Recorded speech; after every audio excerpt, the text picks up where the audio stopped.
Am I audible? Yes. Good evening to one and all present here. It's indeed a pleasure to welcome you all for this 18th webinar. This is a very special day for all of us. As a core team member, we all are enjoying because it is the first year we are completing today. Every day we had an session, and I really jointly with my core team members, I welcome Dr. Ramaswamy Rajesh Kumar, the research scientist. It is going to be a very unique session for all of us from him.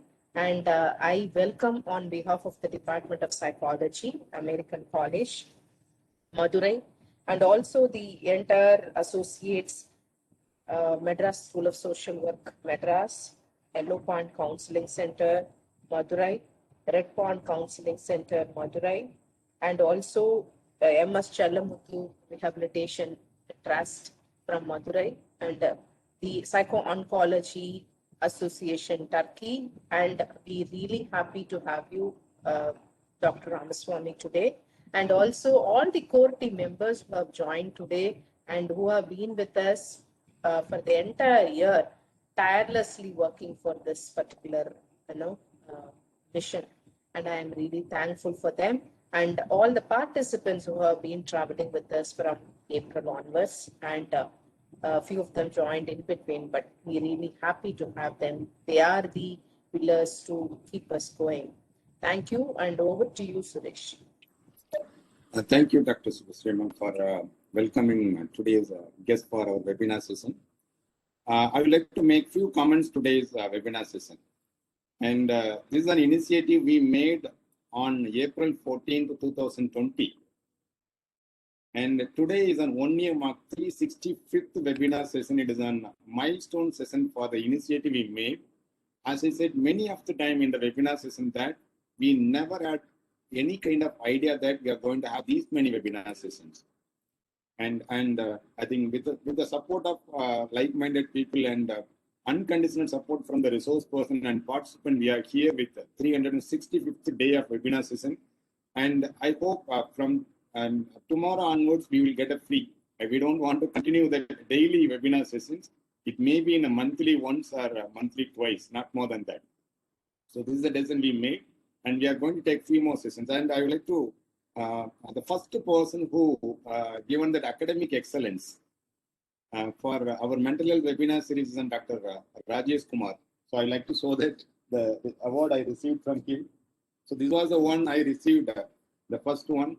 The first appreciation I received from him only, that the international conference which was conducted recently.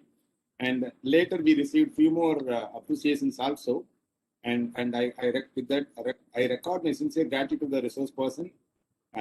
This is about our initiative. I think we made a milestone and we achieved that the objectives of this webinar session. I thank all the core team members, including Dr. Subhasri, and all the members are here, and all the resource persons and all the participants are here. And now I request the resource person. I think there are the next slide itself we can see that achievement what he made.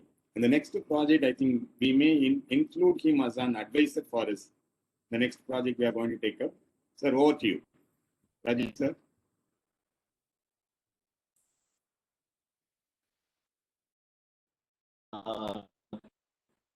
I should congratulate the crew of this mental health and wellness webinar series. It's not very easy to organize a kind of series of program like 480. So it's really, and we look like this is the first crew actually like organizing this many programs like of webinars. I really congratulate all the crew of this program, and I really firstly thank Suresh Kumar, because we are associated through Facebook, and I know the way he's organizing the program is really appreciable. And I guess this is going to support many of the people actually, because during the COVID pandemic, people were suffering with lots of mental illness, and even I was also having that kind of problem because I was staying home. Actually, I couldn't go outside, and I don't know what to do. Initially, there would be lots of people who don't have an idea what to do after. During the pandemic lockdown. I also like manage myself. Like, I also organize like various several like online webinars, and through that actually I got like working with various people in India as well as in abroad. And through that actually we also share lots of knowledge, like so how to like handle the pandemic situation. And because people think like mostly students will get bored, and also they will lots of mental sickness.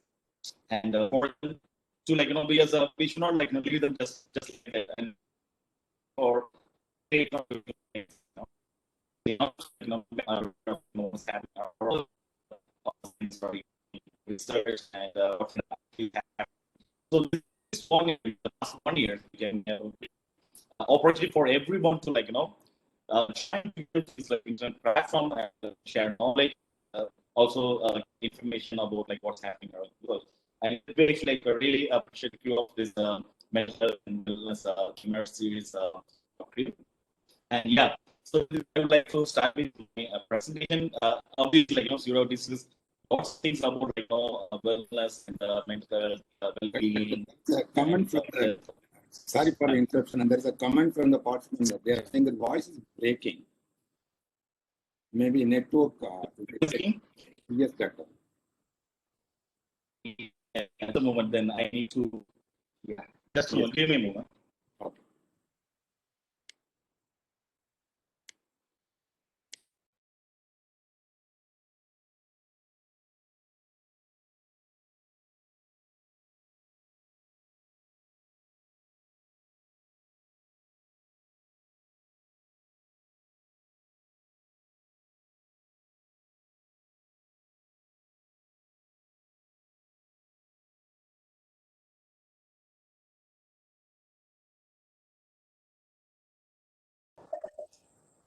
Excuse me. Yes. Will the meeting be shared over YouTube? In YouTube, you can find out. In YouTube, we can find out mental health webinar series. Or else you can put my name, Suresh Kumar, where you can find. I think we missed. I think we are not able to record some of the sessions due to some technical error, or maybe that we missed out that recorded content, and almost 350 plus recordings we can find it in our website. Work, Mr. Suresh. My respects to you. Thank you. Can you type the name of the YouTube channel over the chat? Yeah, I will do share that both the link with you. Just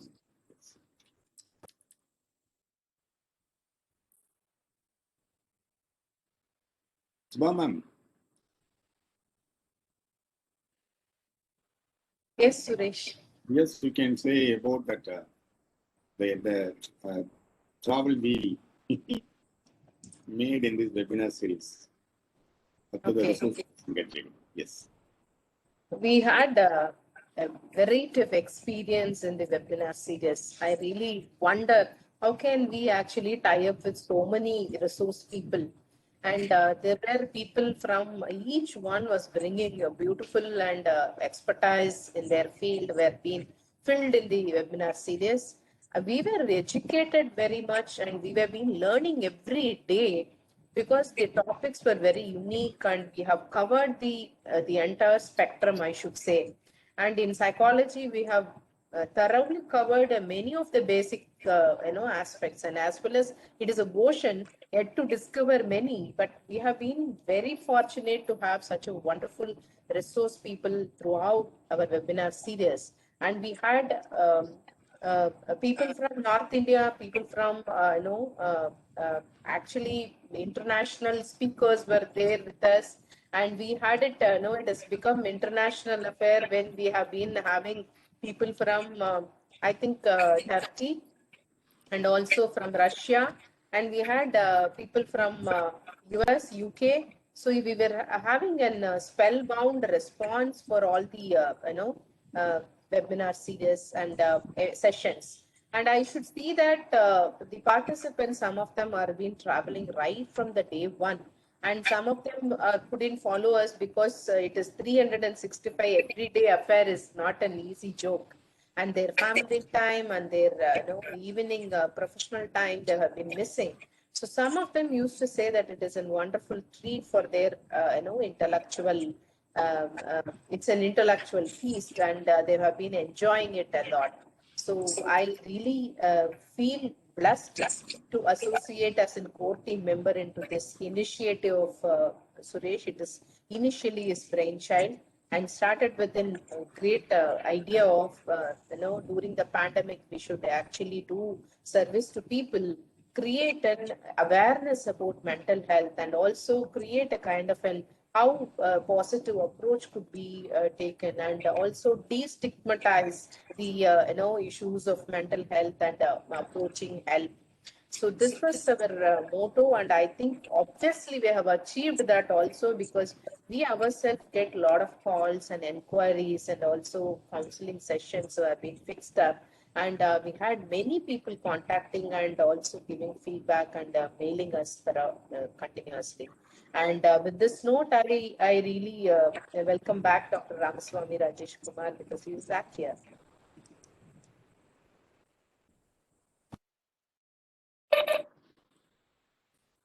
Thank you very much, ma'am. And yeah, so as I stated before, so you would have discussed lots of things about wellness, well-being, stress busters, all those things. And today I'm just going to continue how life science researchers are working in the laboratory, how they're getting stress, and what are the issues they are facing. And so I'm not expecting psychology or giving counseling for those who are in stress or those who are having issues. So what I'm going to share today is what are the issues are happening around the life science researchers. And today we do have expertise Dr. Suresh Kumar is there, and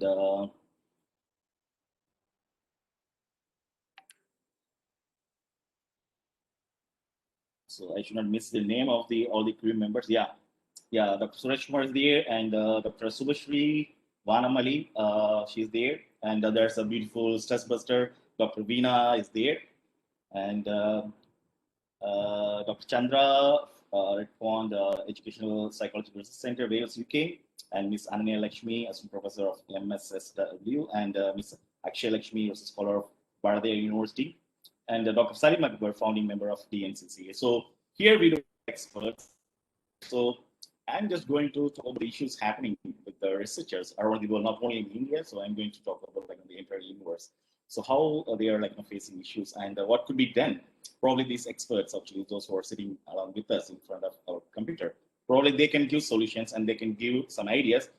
If you have any questions, actually at the end, we can have a discussion. Probably those who are really having issues, they can get some remedy through this meeting, I guess, and probably that is going to help the researchers to overcome all those issues to conduct their research fruitfully. Okay, with that, I would like to pass my next slide. Okay, so basically, I have done bachelor's in microbiology and master's in biotechnology. So and then I have done postgraduate bioinformatics and master of philosophy in biotechnology, doctor of philosophy in environmental biotechnology, postdoc in microbial technology from Jeonbuk National University, South Korea, and I have done MBA in HR from Alakapai University, and another postdoc is from molecular toxicology and environmental career from Nankai University. And now I'm a student. I'm pursuing my LLB degree from Annamalai University through distance education. And yeah, so these are some of my experiences. So I've completed my master's, and I mean, I was looking for something to learn further to upgrade myself to get into the research field. Okay, so that was my idea. Then actually, I have been to Lucknow for doing my master's thesis at Central Research Institute. That time I got some influence of bioinformatics. So I thought of doing bioinformatics kind of stuff. So I did a PhD on bioinformatics. Then I joined as a computer drug designer for designing drug for mycobacterium tuberculosis H37RV at AstraZeneca Pharmaceuticals R&D Bengaluru. Then after quitting my job, actually there was a need of a faculty at Jamal Muhammad College. So my faculty who taught me during my master, so he very badly he wanted me to join Jamal Muhammad College to teach the master. So this was the first batch of bioinformatics they initiated at the time. So they need faculty to teach bioinformatics to the students because they purchase software which is cost like 25 lakhs, the Excel software. So they need person who can use the software and teach the students. So that's why I quit my job from my R&D and I joined as an academician, started teaching to students. Then I worked as assistant professor at biotechnology, Lovely Professional University, Punjab. Then as an associate professor in biotechnology at St. Joseph University, Nagaland. I was a managing director, GenPro in Evening Thoughts, and also I was having another one, a company called iPro Technology, which I launched in Trishapalli.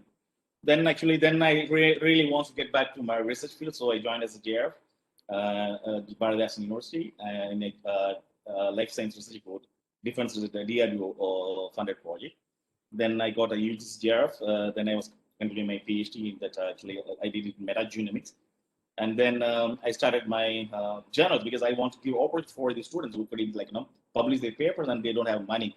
So I want to create an open platform where the students, the poor students, those who are coming from very poor background, can easily publish their papers in order to get their PhD degree. So when I joined my postdoc in South Korea, I spoke to my boss and he immediately gave me a few amount of money to start a website. And we started the first journal and so we started allowing the students to research scholars from especially from India to publish their research work at free of cost. And then now we do have a few more journals, which is amazing, but it's not very active because these days I'm having lots of things to do. So if somebody wants to interested to handle these journals, so the scienceuniversitylibrary.com, so you can go there. And I do have ISN for 4 journals. So if somebody is interested, can join with me, and I can give ideas how to run the journal. So probably somebody can help the needy students, those who couldn't offer fees to publish their work. Okay, and yeah, so I'm the founder secretary of Art of Being Charitable Trust, and I'm helping the needy people since 2015. So we conducted several free medical camps for during the flood, also during the hurricane or any kind of things happen, like the Ogi and many kind of things happen around the Kadal district and nearby Tanjore. So that time we organized a free medical camp. Also we provide needy stuff to the needy people. And then actually I started Voice of Indian Concern for the Environment in the year 2019 for which we got a World Environment Day Hero Award from United Nations Environment. And now I'm the founder, managing director of Symbiogenica Private Limited, India. All right. So this is my background. So you may not expect more expertise about counseling but anyhow, actually I'll try to tell you so how to overcome the issues even because I also face lots of issues during my research. So I can share my view, and also we do have expertise, so they can also share their views about all these things. Okay, this is my journey of my research. Actually, I have been to CDRI for doing my master's thesis. Then actually I joined AstraZeneca Pharmaceutical R&D. Then I joined Bharatdasan University and I did my part of PhD work at MIRI Nagpur.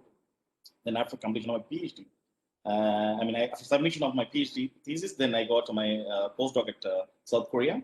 Then from South Korea, actually, I came back to India. I couldn't find any opportunity. Then I joined one of my friends' company at Tanjore. Then I got another postdoc from Nankai University. I went to China. Then when I was leaving Nankai University, I got a second postdoc from China, from Shanghai Jiao University. But unfortunately, they took a long time to process my application. So I joined the Zhejiang University, which is a top 3 ranking university in China. All right, this is some of information about the university where I am working. So this is a Zhejiang University called Zhejiang Daxue in Chinese. So in short, we call Cheda. And it's located in the Hangzhou. So Hangzhou, many of you might not know, it's close by Shanghai. So you might hear about Alibaba, that the giant, actually, the business giant Alibaba. So its headquarters is located at Hangzhou. And this university founded in the year 1897. It's very later, later than American College, because American College established in the year 1881. So which is the very oldest college, I guess, in India as well. So yeah.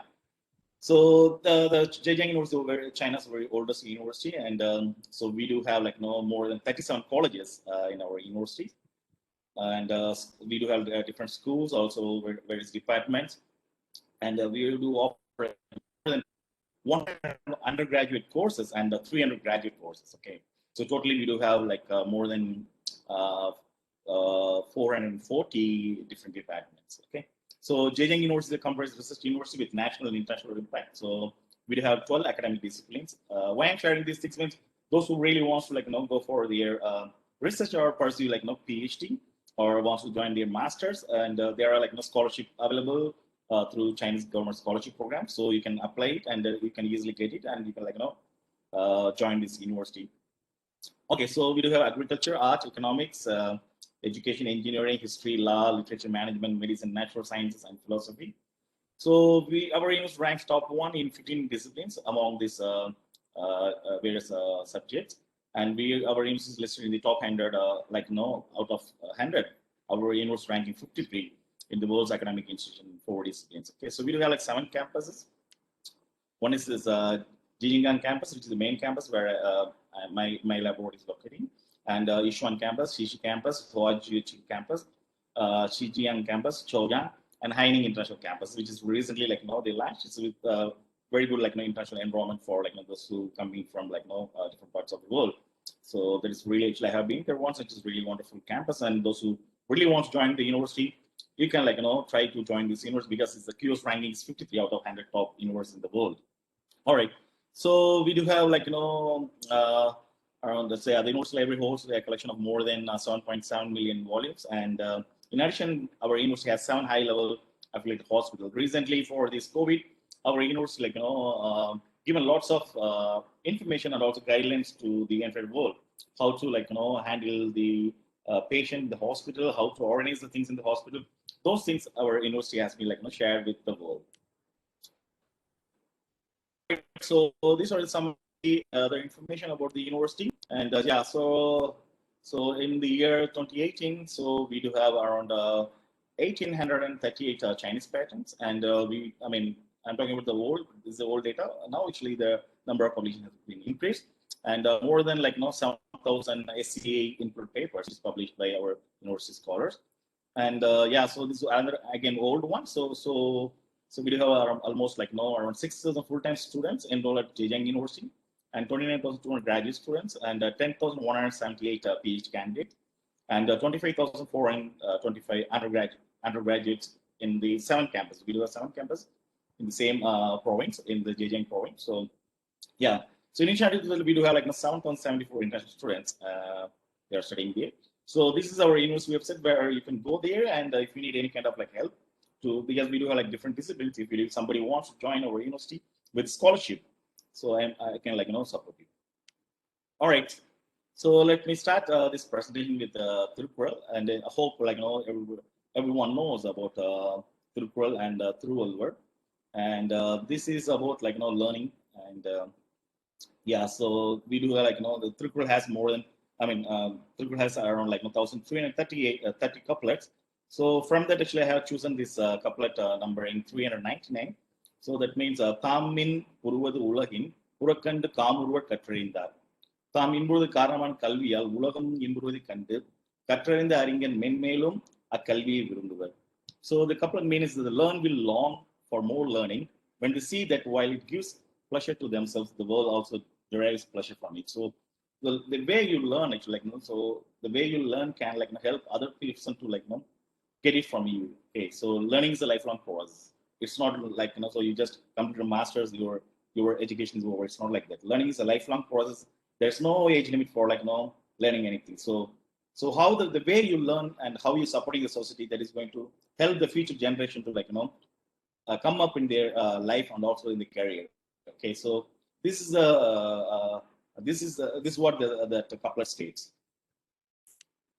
All right, so these are some of the programs. Actually, I came to India for this conference, and unfortunately, they made lockdown, so I was unable to get back to China. And I guess it's going to take some more time to know if everybody wants to go back to China. Okay, so I came to India in the year 2020, January 8th. That time I was not aware of this corona, blah blah and all, because even when I was there in China, I didn't aware of all those things. No, so I came to know corona when I landed in India. I think during the Pongal time only, so there were some information coming that China, the coronavirus, there is a NCOV. So all those things like so came to know, and there was like things were happening. But fortunately, I connected this conference because for the conference like came this conference like I organized the Puducherry without any funding from the government side. It's everything like arranged through the money which we collected from the participants. So this was a very big conference which we organized at the Hotel Ananda Inn Convention Center, and where the Puducherry Chief Minister and yeah, so Puducherry Chief Minister and the Puducherry Agriculture Minister were present. And yeah, so for the valedictory, there were the ex-CM of Puducherry Rangaswamy and the Tamil Nadu Industry Minister MC Sambath were present. Then the lockdown they start the lockdown happened, and I don't know what to do. And I thought of interacting with the students. So I don't have an online platform to engage all of them together in a single platform. So then actually my university asked me to work from India. So they gave me an app called DingTalk app. DingTalk. So that app has been helped me to organize this world's first coronavirus distance series. So this I think we started in the month of March. Yeah, I think March 10th, I think.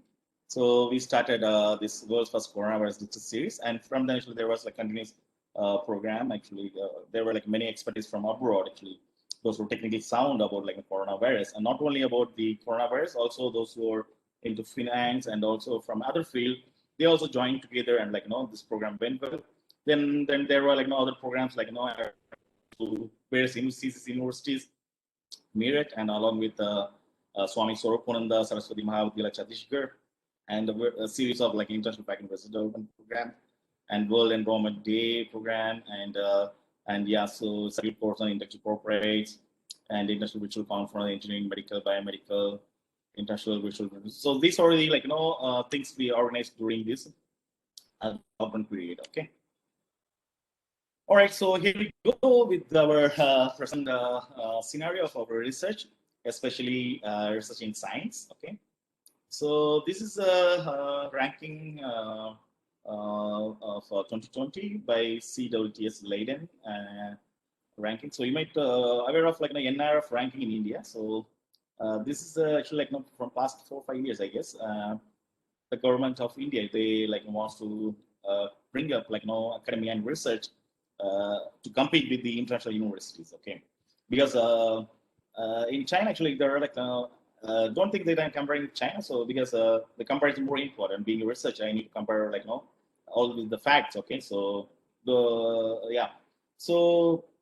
so this data actually is showing so where we are and where the world is going. And because I hope most of the researchers in America and the Europe all are from India, mostly from India, and also from China. Okay, so why so we don't have such kind of environment for Indians to show off or conduct very good research and come up with a good number of a publication and also make our India proud in front of other countries. So that was my objective, and I organized as I shown you on the previous slide.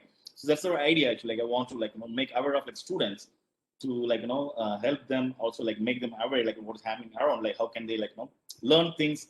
So it's kind of a motivation. Okay. Okay, this here you can see this is a CWTS Leiden ranking and an annual global university ranking based on bibliometric indicators. The rank is compiled by the Center for Science and Technology Studies, that's Center for Wetenschap and Technology Studies, that is at Leiden University in Netherlands. This is based upon the Clarity Analytics bibliograph database, that is Web of Science. So most of the sciences might know, especially botany, zoology, and chemistry, physics, and also life sciences, obviously. Yeah, so they may aware of this Web of Science is used for source of publication and citation data. Okay, so this Leiden ranking university worldwide by number of academic publications, how many publications I shown my university publications. I shown around 6,093 publication actually in the year 2018. So that's how the number, which was when I joined my university, the ranking was 57. And then actually moved to 54, and now the ranking is 53. It's because of number of publication and number of based on the citation. Okay, that is also more important. Publication is not publication is very important, and not only publication, how many times your research publication has been cited, that is going to be more important these days. Okay. So India, actually, we don't have much kind of ideas. Even most of the professors, they may not aware of that. Okay. So you might join your PhD in some universities. Probably your professor might not know aware of all these things. Okay. That's why I'm sharing all this information. Probably that is going to help you to survey in the future, because the future is not like what your professor had and what is happening now. So this is going to be entirely transforming in different way. Okay. In another 5 years or 4 years, you may see tremendous change. Even recently, most of the IITs, NITs, and central universities, they want to recruit only the candidate who completed a PhD from top 100 ranking universities. Okay, so you can see any advertisement, they would have mention, okay, so is there PhD from top 500 or top 100 universities, ranking universities. Okay, so choosing your laboratory and choosing your university is also more important, because that is going to help you to have a good life in the future. Okay, even though you can struggle, actually, because it's going to be highly competitive world, there are very less opportunities, but we need to work hard.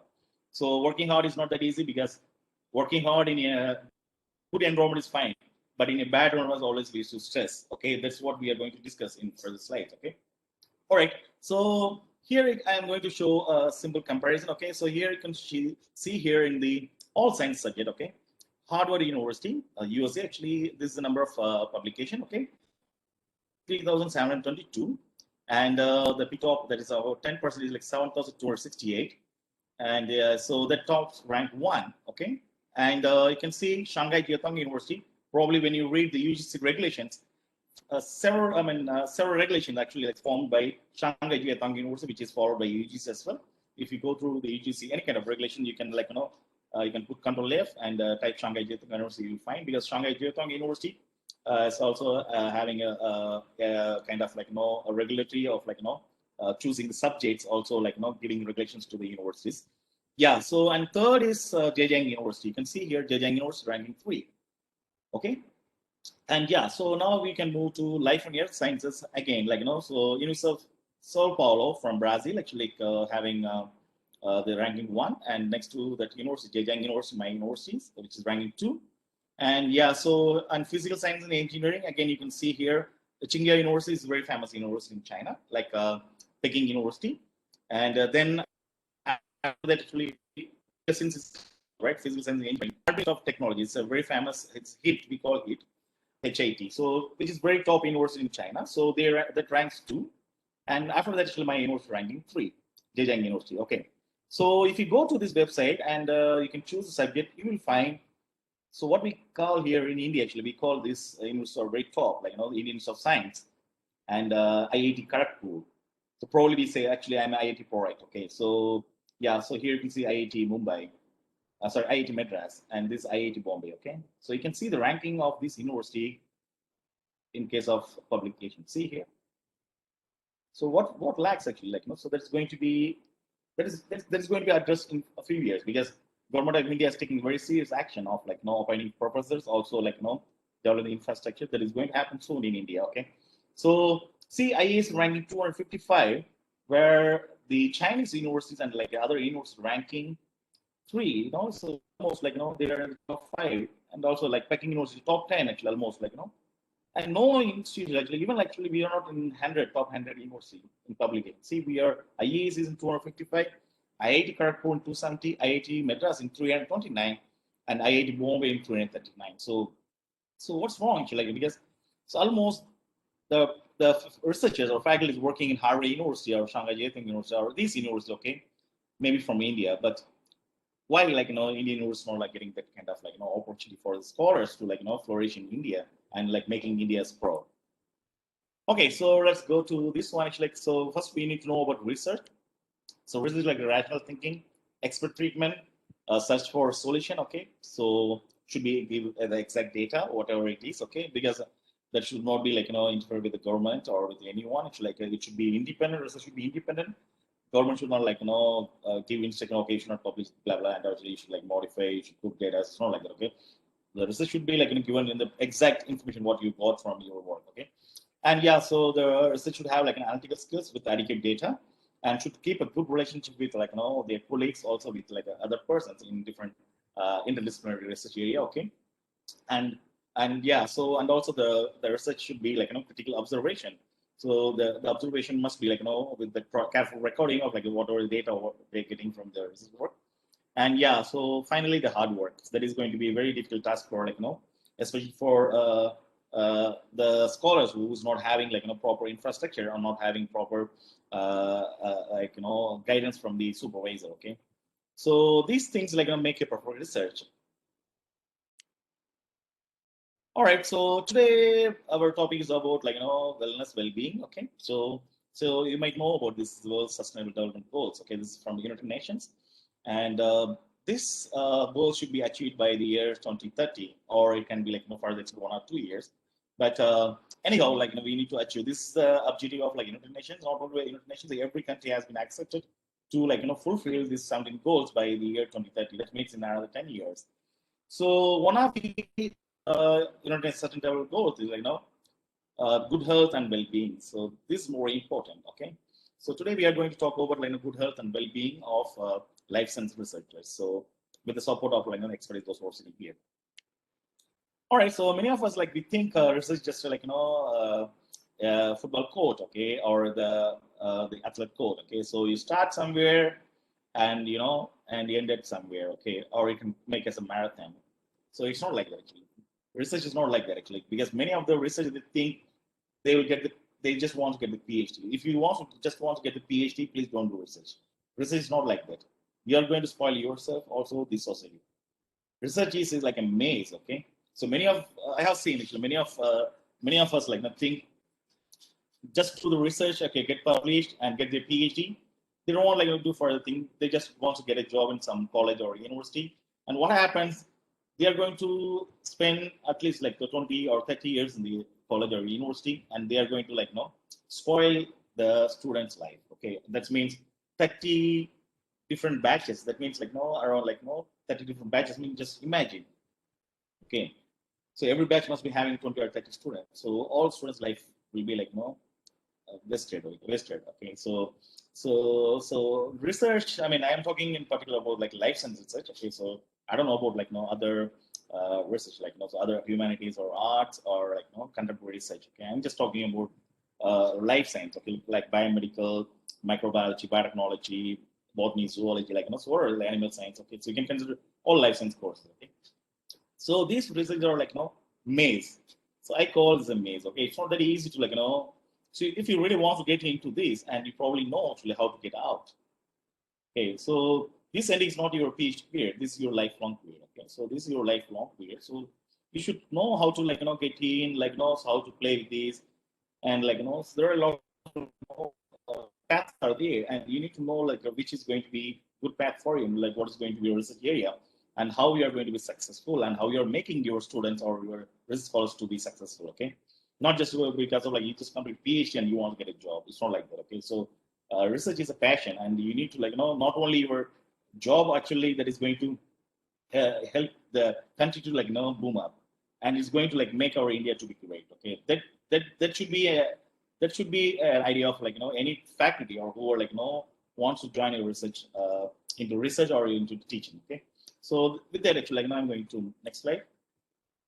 Okay, so for many researchers working in the laboratory is like a dream job. Okay, so even I was also like had a passion of working in the laboratory. When I joined my master's in biotechnology at Jihua University, I used to spend my time in the laboratory at night time, because daytime like there will be evening classes. Actually, like we do a day college and evening college, so there will be business schedule, and so we used to get the key from our faculty with permission of our principal, and we used to run the PCR at late night.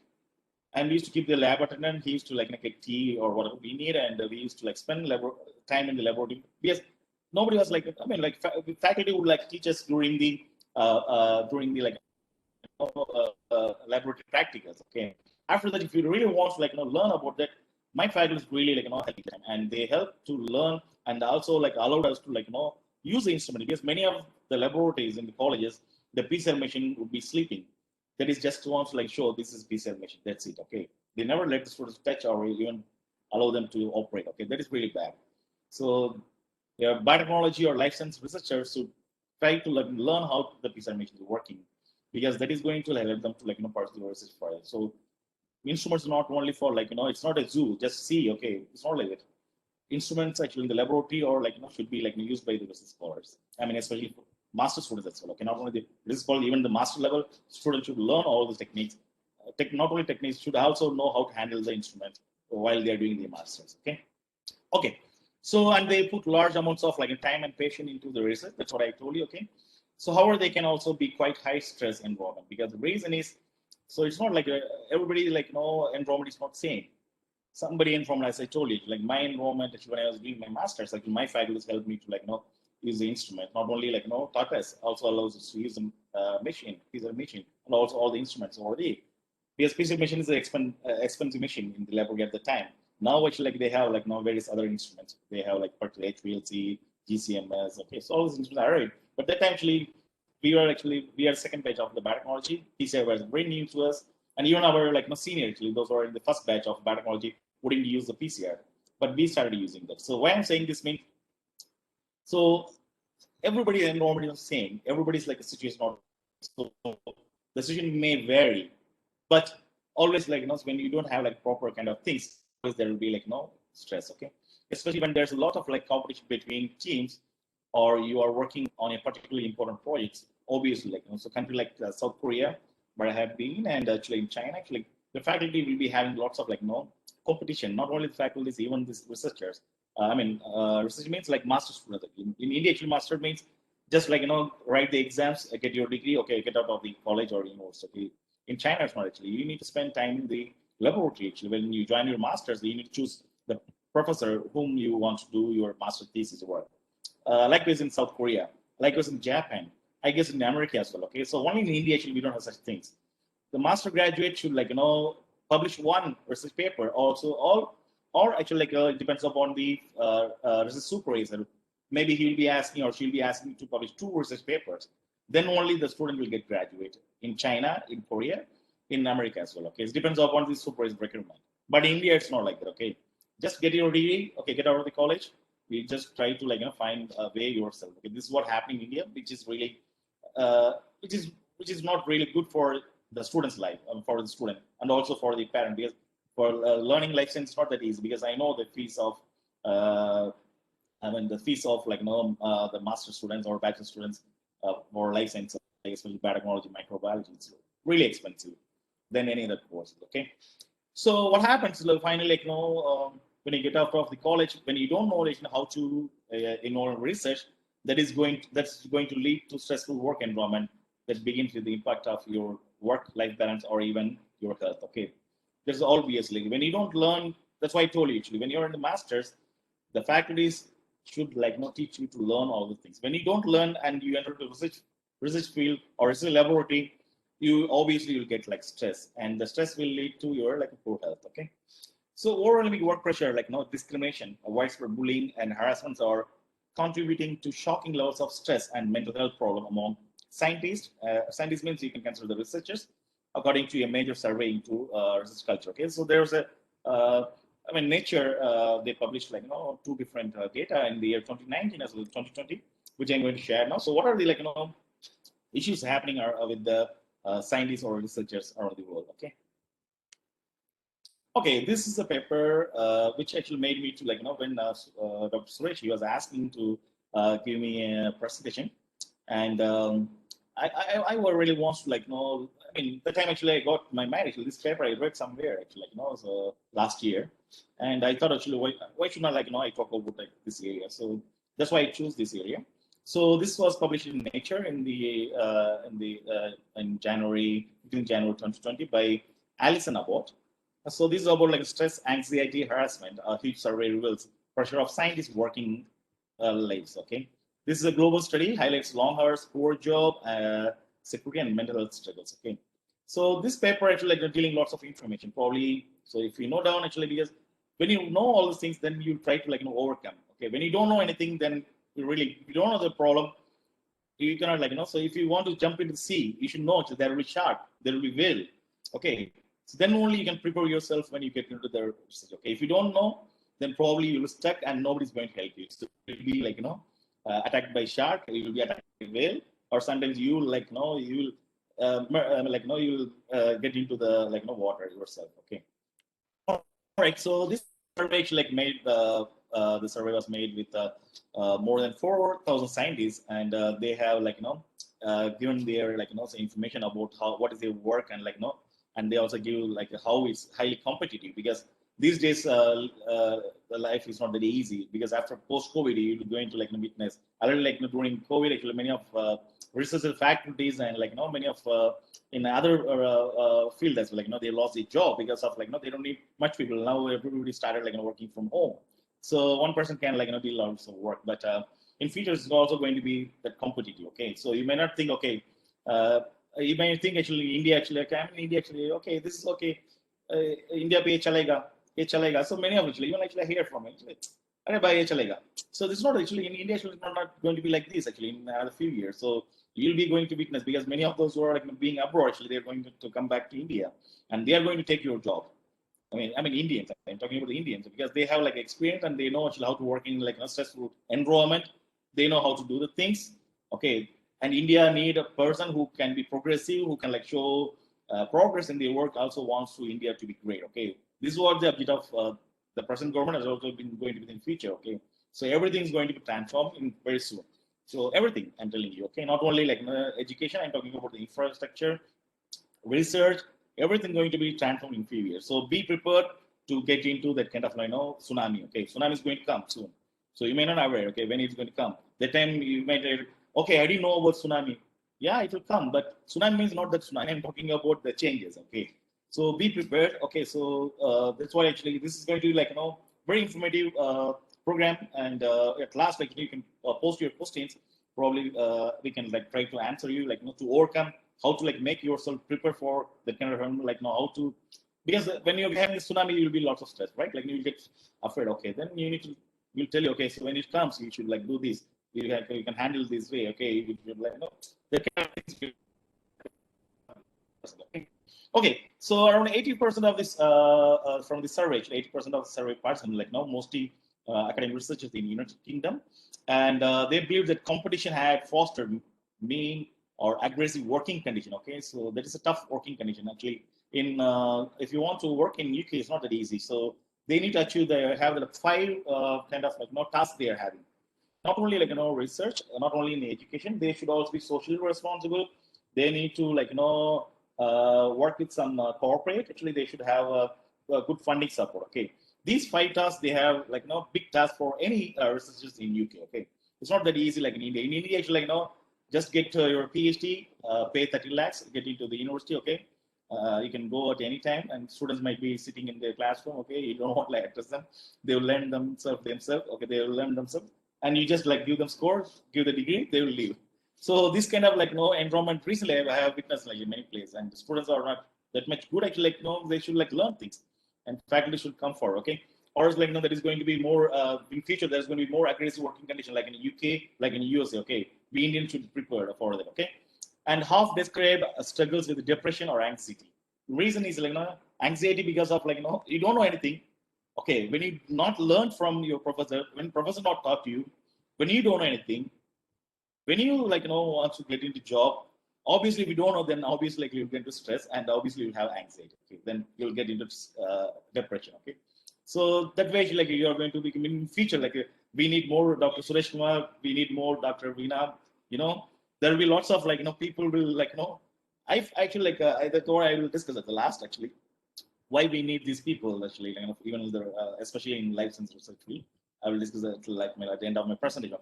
Okay. Nearly 2/3 of a respondent are reported witnessing bullying of harassment, and 43% said they have had experience. Okay, so you can see not only of working condition, not only because of uh, aggressive working, because of competition, also because of bullying, because there's gender-based bullying, and some way bullying happen because of bully because of in UK probably you're from different country, or I'm from this way. In India we do have caste-based bullying there. Okay, similarly not only caste-based, even region based. Okay, he's from Tamil Nadu. Okay, so he's from Uttar Pradesh. Okay, so this kind of bullying, so because of these things make the researcher or in the working environment to get disturbed, also going to no progress. when the person is get depressed, there won't be any progress, and obviously there won't be any fruitful research work, and obviously there won't be development in India. India will be like this, or else it will go worse than at present. Okay. Okay. So and harassment, yeah. So we have heard about like harassment, female harassment, male harassment. Okay, harassment not only like sexual harassment. The harassment like the supervisor will ask the student to like go and like purchase groceries for my home, go and like clean the garden, okay, and buy tea, this kind of like harassment happening, okay. So these are the things like make this to be stressful, okay. Okay, these results paint a shocking portrait of research environment, and one we must all help change, okay. Said by like Jeremy Ferrer, director of Wellcome. So because they conducted this survey, and a major research funder in London that conducted the study with market research agency Shift Learning. So obviously, a poor research culture ultimately leads to poor research. Okay, so when you have this kind of like working environment, obviously your your research culture will be really poor. Obviously, that leads to like your poor like improvement in the research. There won't be any progress. There won't be any progress in society. There won't be any progress in the state. There won't be any progress in the country. Okay, so we all going to be like Stone Age process after a few years later. Okay. Okay, so here's the whole data, like how they are described from the survey. Okay, this was by 2020 actually. This data published in Nature. Okay, the cost of the culture. Okay, in a global survey of around like 4,000 researchers, 55% said that they had a negative impression of scientific working culture. See, the reason is actually because India is also not having the kind of like environment. This data is based on like a United Kingdom. I'm comparing United Kingdom with India. So India also having this kind of thing. Just imagine like how it could be. So developed country like the UK, the researchers facing this kind of like issues. Imagine about the research scholars from like poor background and poor like poor background in sense like not only economy, also from like first graduate from their family. Okay. So he must be having like a poor background. His father might be a farmer, or he might be like a small like vendor, or he might be a coolie. Okay, first graduate coming from the family wants to do research. When they're having this kind of environment for them to do the research, just imagine what kind of situation will happen to the researcher. Obviously, he will get into depressed, and the depression leads to like bad health. So this should be addressed, right? So 50% of they said actually they had a negative impression of scientific working culture. So we need to address it. Okay, so how to work at it, how to make this perfect. This is what we are going to discuss in another like I think 7:30, but I think I need more time. Okay. So one quarter said that the culture damaged the quality of research. Yeah. See, 50% said actually like a bad impression of the scientific research culture, and one quarter said the culture damaged the quality of research. Same in India, actually, so if they don't have like proper like good working environment, and obviously that is going to like many of them they don't show interest to like get into the research, and obviously the quality of research also get damaged. So that's why many of us like trying to publish in UGC listed journals. Actually, like UGC listed journals, it's not like that work. UGC listed journals like fooling us, because last year we were publishing UGC listed journal, and this year the journal won't be exist in the UGC list. And next year it won't be there. And when you want to join somewhere, like they will ask you what kind of publishing you say, I have published in UGC list. Now, how they are going to check? How can they check? Because, for example, 5 years ago you published, or 4 years before you published in UGC list journal, and you are joining in 2022.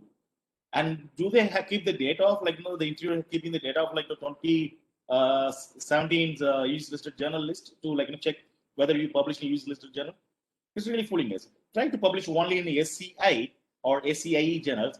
If you're from like science or humanities or like from arts, try to publish in SSCI. Okay, so don't go for UGC listed journals. It's like fooling us. Don't waste your good data if you're really having. Okay, that is for like those who really want to like cheat the society, cheat the research, cheat India, and make India down. So okay, so don't follow publishing like UGC listed. Always go for SCI journals. Okay, so how do you describe research culture? Okay, many of them, some of them say positive, some of them are neutral, and like many of them actually, as I said, like the 50% said as negative. Okay, and what effect does the culture have on research quality, on society? Okay, the quality of research, somebody said like positive, and somebody said neutral, and somebody said actually like negative. And the individuals, when they carried out the individuals, they have given like many of them they say like no negative. And so how about the society? They are like supporting them actually like so very few like they said actually that's very negative. Okay. So what researchers think about the culture they work in? Thousands of researchers have taken part in the largest ever survey into experience of like research culture.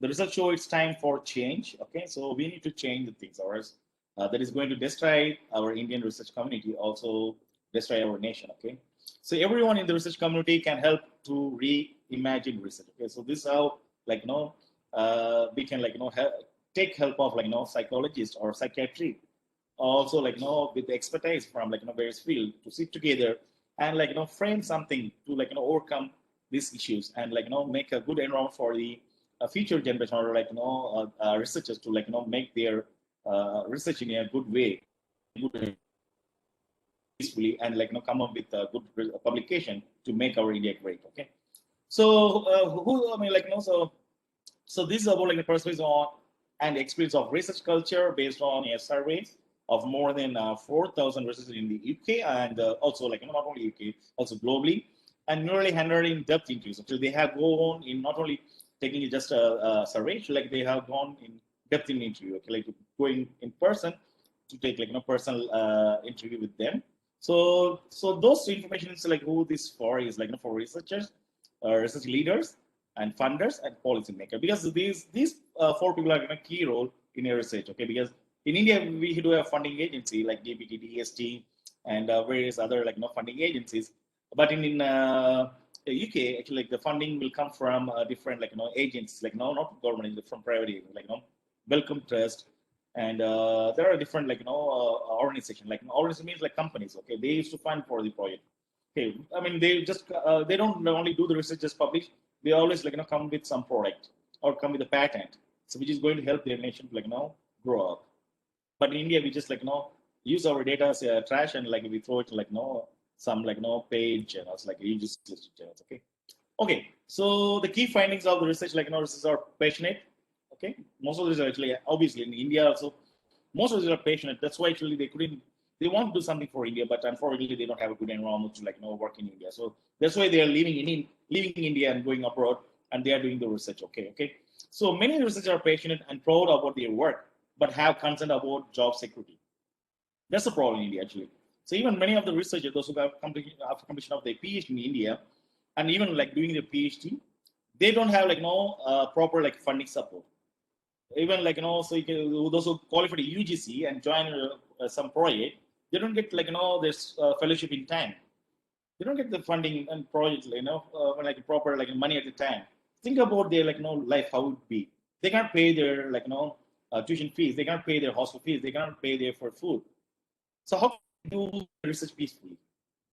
So this is a very important. And even after like the PhD, so for example, they join as an NPD or something, they would have got married at the time, and the funding they don't receive in proper wage. Like yearly once it comes, that time they used to lend money from others. Okay, and even after completion of the postdoc in India, they don't have a job security. This makes the research to get afraid to get into the research field. Okay, but researchers really they have passion. Okay, so yeah, so 84% of researchers are proud to work in the research community, but only 29% feel secure pursuing a research career. Yeah, that's really obvious. Okay, so they are proud, but what to do actually? I mean, actually, many of my, I'm talking about my seniors actually. She was really good researcher. I learned many things from her, but unfortunately, after she get married, she couldn't continue her research. She got married, she left research, and she need to take care of her family. So likewise, like and also she, I mean, after that, few years later, she wanted to get into research or teaching, but unfortunately, she couldn't get any kind of like opportunity. Okay, so that is also make people, I mean, like researchers, young researchers or students to like get into research. Okay, so poor research culture is leading to unhealthy competition and bullying and harassment and mental health. Okay, as I shown in the as I shown in the visualization of the graph, 78% of researchers think that high level of competition have created unkind and aggressive conditions. Exactly. This I want to say here. Actually, like many of the institutions they conduct like entrance examinations to get into research. And recently, there are like various regulation has been made by the government of India. So they want scrutinize best students to get into the university. Okay, but unfortunately, what happens? Those really from poor background, from village background, those who really want to pursue their research career, and unfortunately they're not having good educational support in their village or in their town. Probably they cannot get into big institutions. That is really saddening in India, and many researchers, because of that, we do have quality research in villages as well. Research doesn't mean those who are having having studied in the CBSE board or ICE board, or studied somewhere uh, uh, how to say boarding school. It's not like that. There are government school students also there. They are really good in research, but the problem is they are not getting an opportunity to get into doing research in universities. That is really saddening. So it doesn't mean actually those who are studying in big college, big schools, or those are not only great. Actually, they are poor students. They are intellectually, their intellectual is really very strong, and also they know how to do the troubleshooting. They never give up. So I have seen many of my friends, those who came from the village background. They never give up. They always do the research again and again until they get the proper data. So they never give up. They do actually. I was surprised, why you do? But they are very serious about their research. So why I'm saying this means, so we need to give the kind of opportunity for those people as well. Actually, okay. Okay. So nearly 2/3 of researchers, 61%, have witnessed bullying or harassment, and 40% have experienced themselves. Just 1 in 3, 37%, feel comfortable speaking up, with many doubting appropriate action will be taken. Okay. So yeah. So many of them, they don't share many things with the others. Okay. So even I have seen actually when I was doing my PhD, actually, so I used to get complaints from other scholars. They say actually my petri plate was opened by someone, and when I put my petri plate in the incubator, somebody turned off the incubator, and somebody turned off the refrigerator. So this kind of bullying, by by colleagues, not from outsiders, not from Pakistan or not from China. Okay, the fellow Indian actually in he's doing research. Okay, and the fellow Indian actually he's harassing their own fellow. So this making many of the scholars to feels difficult, get into stress. Okay, because because of doing life science research is not that easy, and especially molecular biology research, it takes more than uh, whole day night, 3 days actually continuously. You need to spend time in the laboratory to just get a clone on your plate. Okay, so that takes another few more days actually. I'm just saying, once I complete all those things, actually, it takes hardly 3 days to complete the whole process.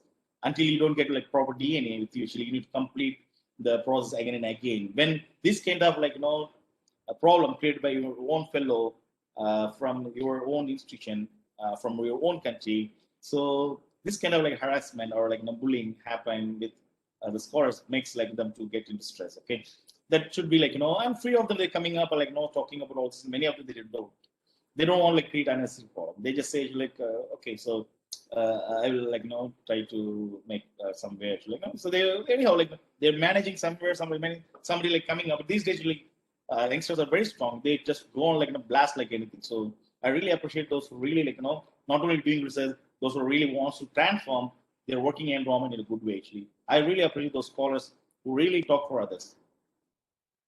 Okay, just over half of researchers have solved or have wanted to seek professional help or depression or anxiety. Okay. Yeah, so this is what actually can I say actually. So, many of the researchers, they don't take any kind of support, professional support, Dr. Suresh Kumar, Dr. Veena, and actually there are other psychologists are there. So we don't seek any kind of professional support from them. So you have noticed many. I have recently read researchers got suicide because of stress. I mean, somebody jumped from the building, I think from IIT Madras or somewhere, because of depression.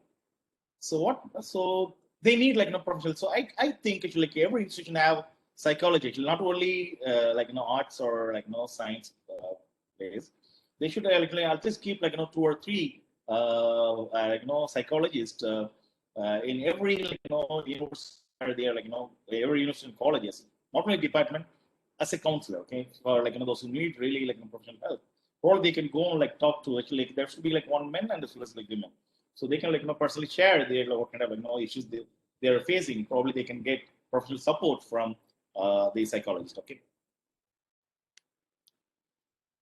So yeah, 80% who manage people say they have knowledge and skill to manage a diverse team, but only 40% have received training. Yeah, see here, this is also another issue because, as I told you, many of the students they don't learn properly because not only because they didn't learn properly, it's probably they might not have good faculty to teach them or make them to get trained for all those things. Okay, get into properly train them to get into the research field. Okay, so many, some of them they are having very good knowledge, sound knowledge about the subject, and also they have skills to do the research in a different environment. Probably not only in their research group, even they go other laboratory. For example, I was in some university. My part of work has been done in near Nagpur, so I should know how to adopt into the because everybody's new to me and I'm going to stay for a while. So I need to try to stay with them and go with them and so learn. So what are the things they are doing? So, those kind of learning things are there. So we should know how to learn things from the team, in a diverse team. Those being managed often miss out on critical aspects of good management. Only half have received feedback on their performance 50% and had formal appraisal in the past year. So this data of 2020. Okay, the system favors quantity over quality, and creativity is often cheap. Okay, creative is one of the most commonly cited. Okay, as I said, actually, research is not a athletic field; it's a maze. Okay, should be should know how to get into. Should be creative. You should be in troubleshooting. So all the things more importantly is need. Okay, so creative is more important, especially in research. When you so not only creative, you should be a keen observer. So when you observe something, then from that you'll get creativity. Okay, that is how many of the findings. Okay, came out.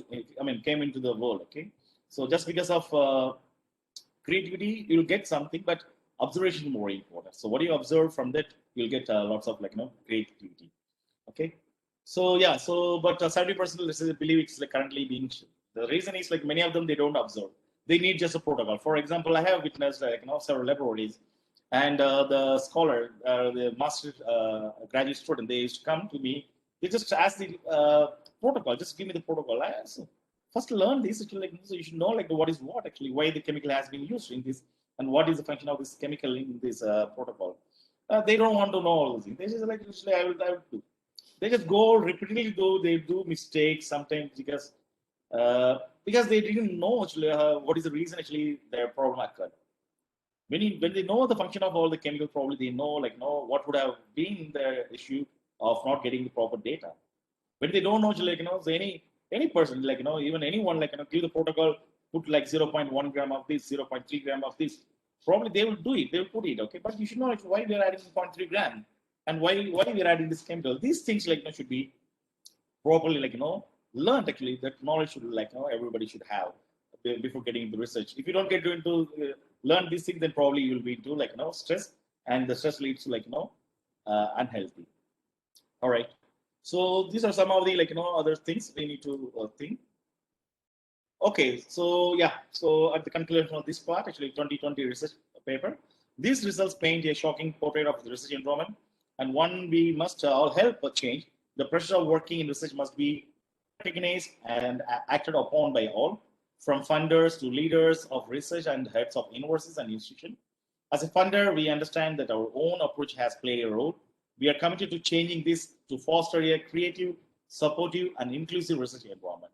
This was said by Jeremy Ferrer, director of Wellcome Group, UK. Okay, not in India. So India also we need actually because we still not addressing all these things. I'm talking about this data based upon UK, and India also having severe issues on this area, especially for life science researchers that need to be discussed, and also proper norms should be made to have a creative, supportive, and inclusive environment for Indian researchers and for developing India great.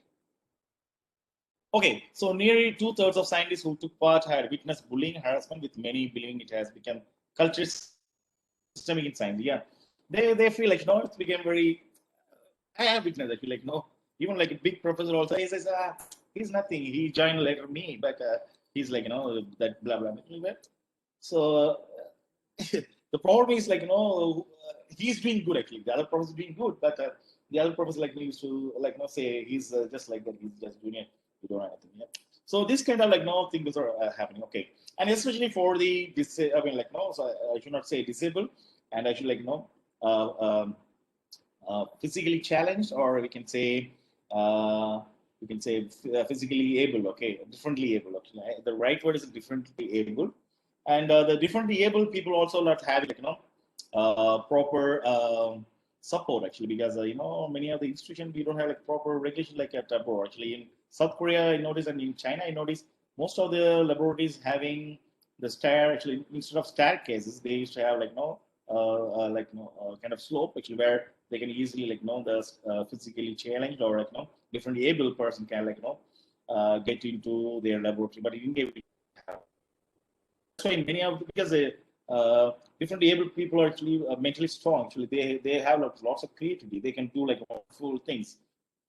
Uh, but we are like giving a proper environment for the different able people. Okay, that is also like another issue like not only I mean not only UK actually like India especially. I'm talking about this is about UK. I'm talking about like India.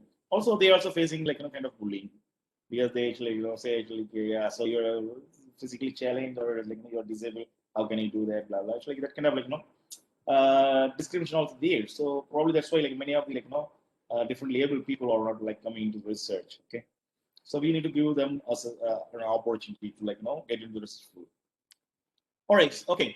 So combination of toxic behavior, including discrimination and exploitation, mixed with the routine pressure of working life, led more than third to seek professional help for depression or anxiety, with nearly another fifth saying they wanted help. So we need Dr. Suresh Kumar and Dr. Veena kind of people to address these kind of like issues. And as I told you, so every research laboratory or like a research group must keep one psychologist, okay, to give them professional support for them, okay. So over 70% of scientists surveyed said they felt stressed on the average work day. So every day, actually, 70% of scientists, 70%, just imagine almost everyone in UK are being stressed, having a stressful life.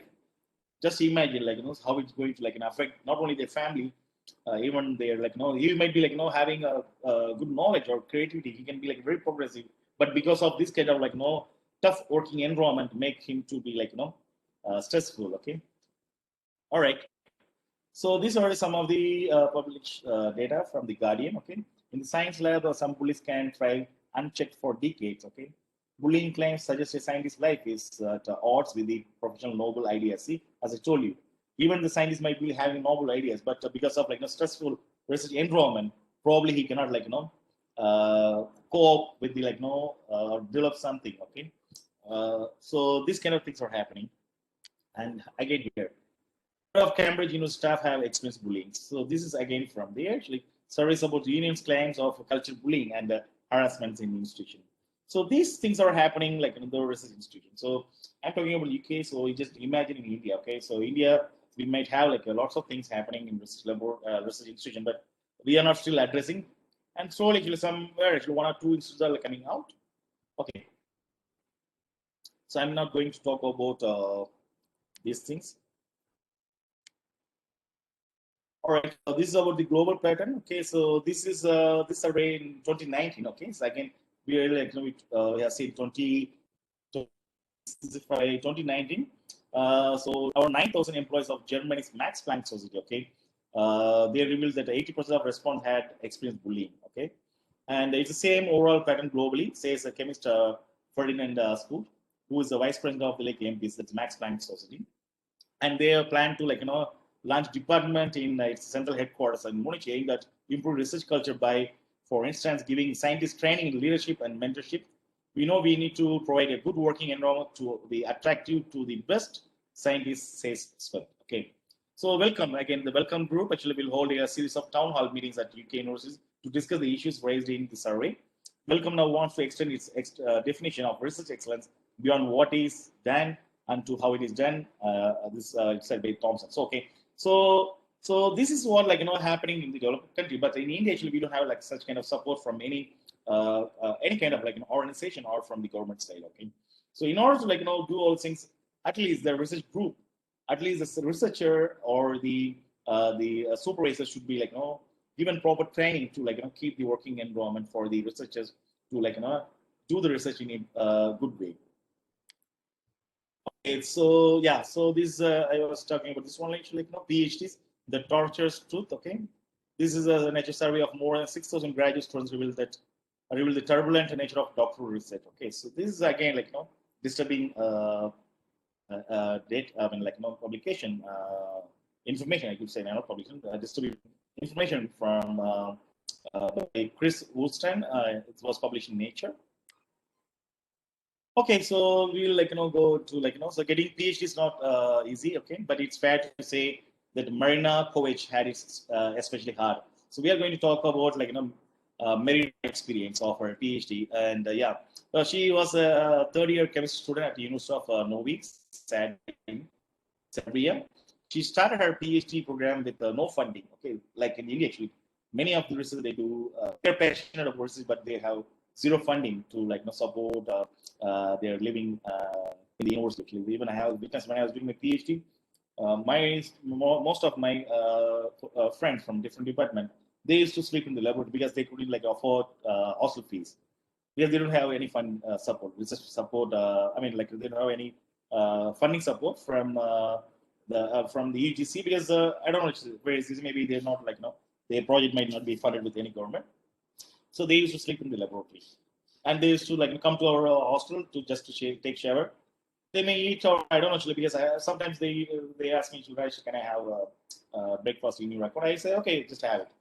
So that kind of support actually, one or two guys actually, those who really wants to help them. So we used to help like that way. Why I'm saying this means Marine actually, many of research in India actually, they're passionate about research, but they have lack of funding. So which forced her to get side jobs like bartending and waitressing. Okay, bartending, it's like working in the bars, and waitressing working as a waitress in the restaurants. Okay, so because in India actually, we don't have such kind of work culture, but in Korea I witnessed and in China I witnessed, most of the graduates are undergraduate master students. They used to work in restaurants or in the bars, because in order to they do part-time job to earn. Okay, but in India we don't do. We always depend on parents. Okay, that is really another issue, because their parents might be having, but the students want to be independent. So they want to make their own money, because they turned 18, and when they go out into college, because the college fees are very expensive, and in order to help their parents, they just go their class, after their class they used to go work in restaurants and to earn money to make their life support by themselves. Okay, like was Marina was doing. When a funded position came up in another laboratory 2 years later, after she joined PhD, she made an abrupt switch from medicinal chemistry to company chemistry. See, this is what happening. When you really want to pursue something in your interest, but unfortunately, when you don't have fund in your research area, you need to switch into other field. Even in India, actually, I guess many of wants to do something in different not having proper funding or having proper working environment, they always switch over into other research field. Likewise, Marina also shifted to from medical chemistry to commercial chemistry, with the additional side jobs, long hours in the lab. Okay, and the total overhaul of her research and area of focus. Maria epitomes the overworked, overextended PhD student with an uncertain future. Okay, so this is what happened with Marina. So it's like her, actually, many of Indian students also having this kind of issues. Okay, so here are now a selection of freestanding comments from survey respondents around the world. I love my PhD and think I have got a great experience compared to most PhD students. I wouldn't do anything else as a job. This is from the United Kingdom, some research from the United Kingdom. I cannot emphasize enough the impact on mental health when obtaining a PhD. I wish I were alone in making that statement. However, students in my program struggle with suicidality. Just imagine suicide, okay?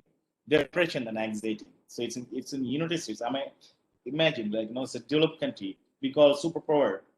United States, actually, the researcher having that kind of mentality. Okay.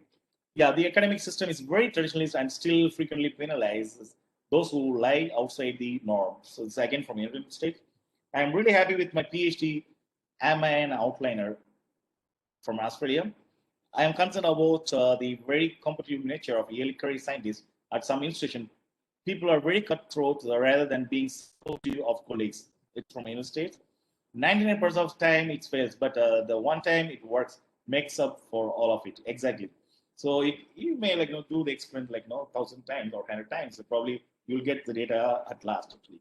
So that makes something difficult. Okay, help us make science more human. Yes, from Finland. Okay, so we need to make science very easy for everyone and easy to access by everyone. Even with many of the negative now being highlighted about pursuing a PhD and career in academia, I enjoy what I get to do every day as a graduate student. It's again from United States. The PhD is indeed difficult, but not when we look at things with passion. Okay, so yeah, somebody having positive thoughts, even because of their passion. Okay, so it's not that, but still So with passion, if you think about research a passion, PhD with passion is a one-time experience. It's from India. See, yeah. So this is really good one actually, because I didn't notice because I copied from the paper. I didn't notice. Yeah, this was rightly said. The PhD is indeed difficult, but not when you look things with passion. PhD with passion is a one-time experience. Yeah. So you don't get again. So when you get into with passion, so obviously you need to complete it. It's well said. Actually, I don't know who is it actually, but it's from India. We need to pay PhD students more. Exactly in India, actually, we need to pay more to PhD students as well as come to the PhD and really wants to do research career in India. They need to they should be highly paid other countries. Even in the United States, they are saying they need to pay more. At least in India, actually, at least we need to pay at least comparatively lesser than in the United States. Okay, so the actually, I'm not going to discuss all the things actually this available okay, on the internet. So let's go to yep, yeah, this we need to discuss. Okay, this is in higher education are under constant pressure.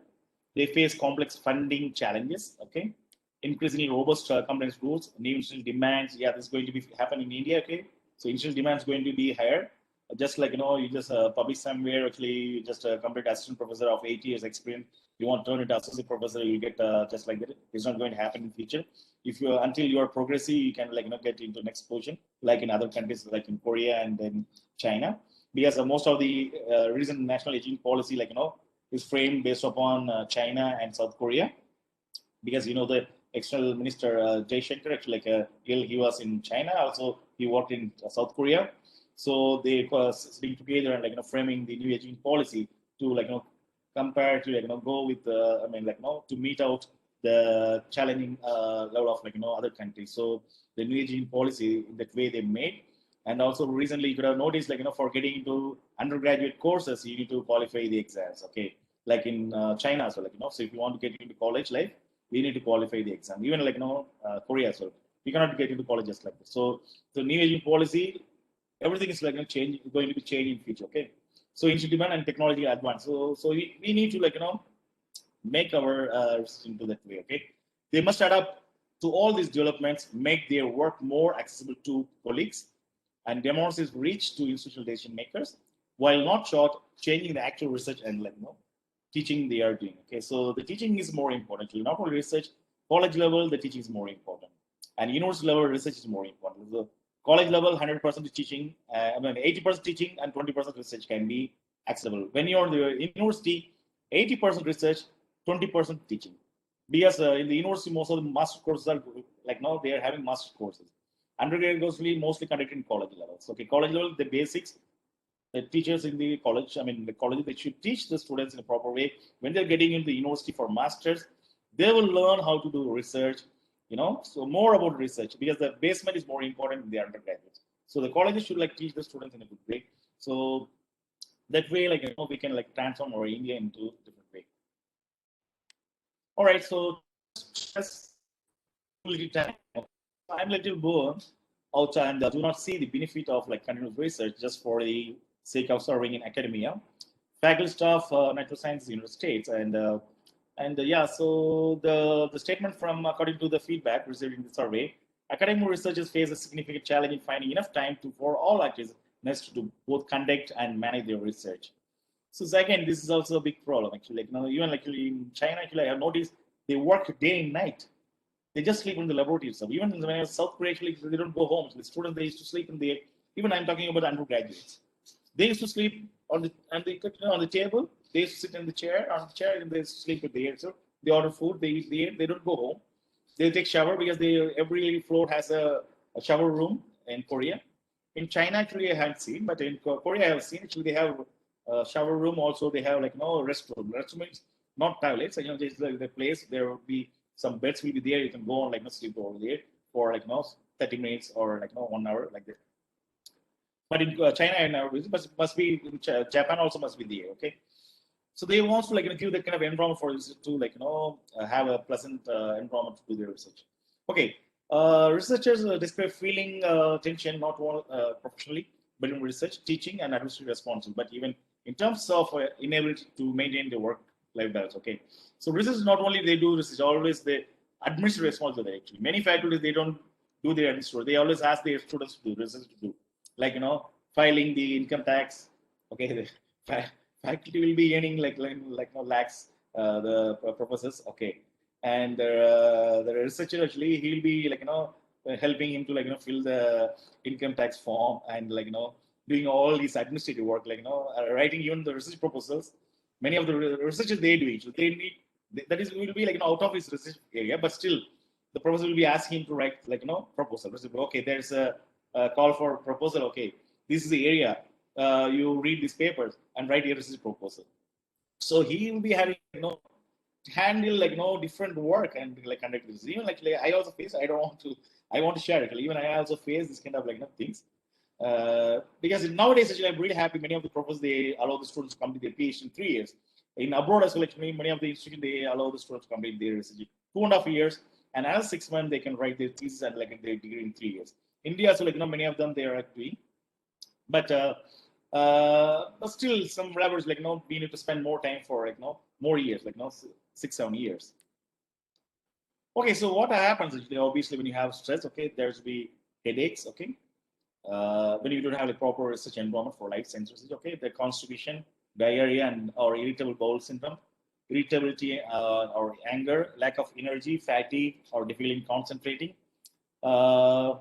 eating too much or too little or not at all, with consequent weight loss or weight gain, sleep disorders, sadness or depression, asthma or arthritic flare-ups, feeling or a feeling of anxiety and tension, digestive problems such as stomach cramps or bloating, skin problems including acne or hives, heart problems, okay, and high blood pressures, diabetes, stiff neck or back pain, loss of sexual desire, difficulties getting pregnant, bacterial viral infection due to suppression of immune system, accidents or accidental injuries. Okay, so these things can happen when you don't have a proper working research environment for licensed researchers. Okay, so yeah, so this is about health, wellness, and well-being of many. Okay, so I'm not going to talk in detail. I will just going to show you what is health and wellness. Okay, health is a condition of being of sound body with emphasis on freedom from pain and disease. Wellness is a state of well-being that encompasses physical, emotional, intellectual, spiritual, social, environmental, and outlook. It's so wellness is based upon the 8 categories. So this World Health Organization stated health is a state of complete physical, mental, social well-being, and not merely the absence of disease or infirmity. The American Heritage Statement's medical dictionary defines wellness as a condition of good physical and mental health, especially when maintained by proper diet, exercise, and habits. So here are some of the expressions. You can find this information online.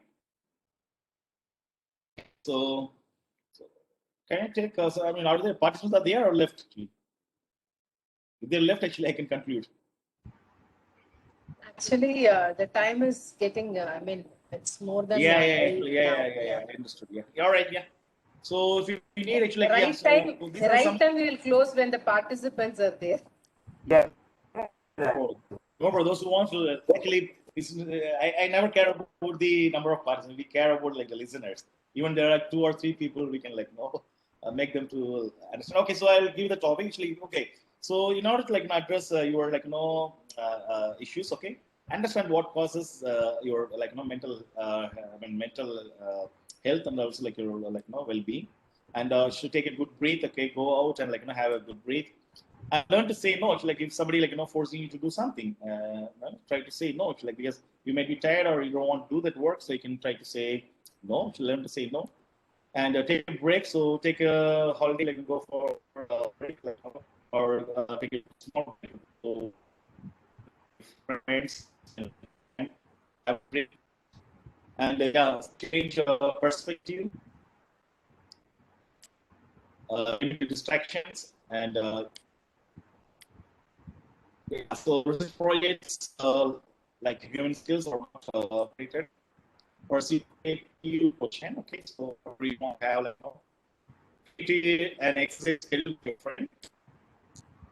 If you want, make it weekly, you can plan friends and your alone time to learn, playing music.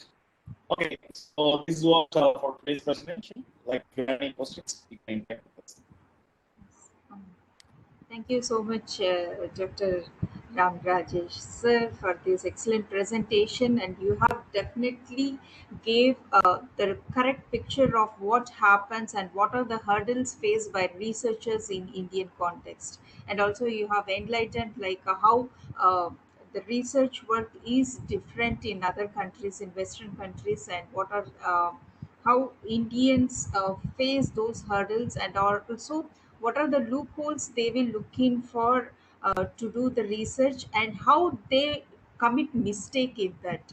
So here people want to get their papers published, but how that is going to project on their career. You have given excellently inputs on those things, and yes, research needs to be worked a lot in our Indian context. And also you told about how the students in undergraduation and post graduation have to be exposed to research, so that it will be helpful for them to pursue their thesis. Thank you so much. And I think the participants definitely would have got ideas regards to the research, and how by the time a researcher completes his thesis, what are all the issues that he undergo, and how important his mental health well-being would be for him. Now I request Dr. Chandra to give a few inputs on this. Audible, Dr. Veena? Yes, Chandra. Okay. So thank you very much for your wonderful presentation. I really appreciate the effort you have made in collecting the information for us, and we really respect your concern for the researchers both in India and also the global thing. So we started this webinar series for wellness, and it is very apt to have you here today, that you have spoken more about wellness of researchers today. Thank you very much for that. And you have spoken about the challenges faced by the researchers in India, and also you have explained very well the global scenario. I think it is not just for the researchers in life science, but it is also for any researcher worldwide. And from your presentation, what I have learned is, even if you're very passionate about research, it is not always possible to reach the destination in a proper way. There are many hurdles and challenges that we face. And also there is a gap between the skill set of a researcher and also what is required and what is expected from them. So also another thing is the time lag between the research and development plays an important role in affecting the wellness of a researcher. So when you talked about harassment, bullying, and other things, I really agree to whatever you say. It's not just in India, it's elsewhere in the world. So we have also got to take care of it, and we have to care ourselves for, coming out of all these things. And what I finally conceive from your words are overall wellness is very important for anybody on earth. And you have given nice tips regarding how to be psychologically keep us fit. And above everything, we respect your effort and your time for explaining the career options that we can have in China, or also what about the things that are happening in India. Thank you very much for everything, sir. And I thank all the participants who have been with us this evening and also having traveled with us so far, so patiently, kindly, and I thank your cooperation. I thank all the core team members and the organizers of this webinar series. Thank you very much, one and all. Over to you, Veena.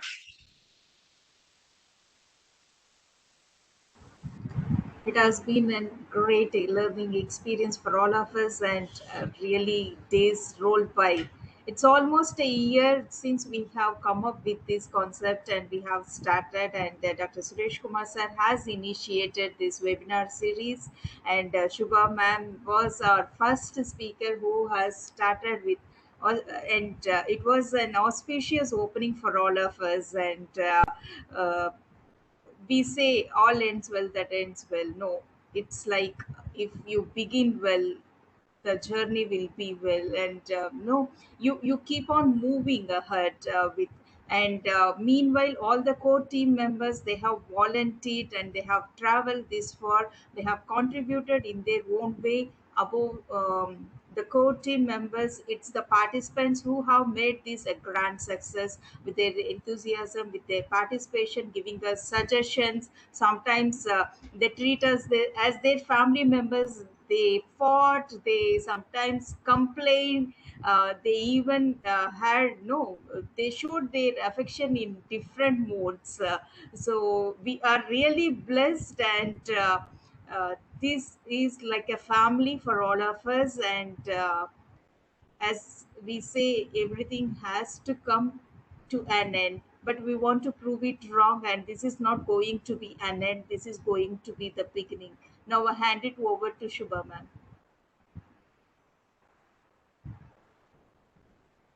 Thank you, Dr. Veena. Thank you for Ramesh for a wonderful presentation today. I really enjoyed the sincerity in the research and the research work and how it has to be carried in India, and as well as your expectation from Indians also has been thoroughly portrayed in your presentation.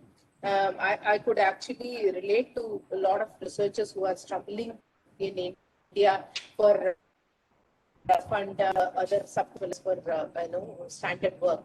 So I really appreciate your presentation on this day, and also the concern for researchers also. I thank profoundly all the core team member. I first thank Dr. Suresh for having thought of an idea to have such a kind of a webinar on April 14th. When he started, he never had an idea and he never discussed about we are going to have a continuous session. He just asked me over the call that can we have a session through online. I said that it is a new experience for me. He said that let's start something new. So we started, and it was a positive strategies to handle pandemic situation, and it was an just an initiation on that day, and we felt very happy about the responses we got. And over the period of time, we had more than 100, 200, 300 participants, and we were really overwhelmed that we are going to, how are we going to, serve their thirst. And then we all pulled together, and core team has jointly worked for resource pooling, and also promoting, and also giving information to friends, and also getting people connected to the center expertise group. And there is a lot of back work has been done tirelessly. People have been working. And I should really mention all the members here. I should really thank first Suresh, and then Dr. Veena, Dr. Chandra, who's from Wales and who's supporting us continuously from Wales. And she's, for the past 1 month and all, we were not present due to some other reason that she was managing all alone some of the sessions. And Akshaya and Ananya, both are very young, twins, and they were into the sessions, and they were contributing. And initially, Dr. Krishnan was joined, and he brought a lot of international speakers and also profound speakers for us. And he was also coordinating and giving instructions. And Mr. Veera, I must say that he is famous for his voice in our session. and he used to melt people with his voice when he was actually connecting to all of them. He was with us for a quite long period. And I should mention about Ekta Jain also. She was there initial one more than 100 sessions. She was there with us, and since she's married newly, she couldn't contribute much. And she was the person who was technically supportive in the initial period. And I should say that there is no idea about technical support from my side, but there is a lot of learning for me about an online learning, and also the different methodologies could be used in online learning teaching methods. And also, I should thank profoundly Salim and other contributors also come in, and then they joined us. And Salim joined as a volunteer, and he also came with us and that core team. And I should really thank both the core team members and participants. They are being each one is supportive to each other, because some of the sessions I remember that participants were really enthusiastic. I could see Jodi Arumukam is here. He used to be with us throughout more than 300 sessions. I should say that he used to come and participate, and we were thoroughly enjoying. Is that I have missed out anyone? Suresh and other people will cover it up. And I'm really happy that there are a number of people who are really benefited, because we get calls from participants, some of them personal text messages for counseling services. And also we have got a very good connection network of experts, pool of experts across the world, I should say. And especially with the the other, and after seeing our mental health webinar series, there are a lot of inquiry about workshops and a lot of inquiry about other colleges to conduct a program. And Suresh make it sure that we as a team work on that also. I really thank, and I my thanks doesn't actually just go by words. It's not enough with Suresh, because he has seen that it is possible, and we are making this particular victory by a team. And he has also made a point that we are running it for 1 year, and then we will continue if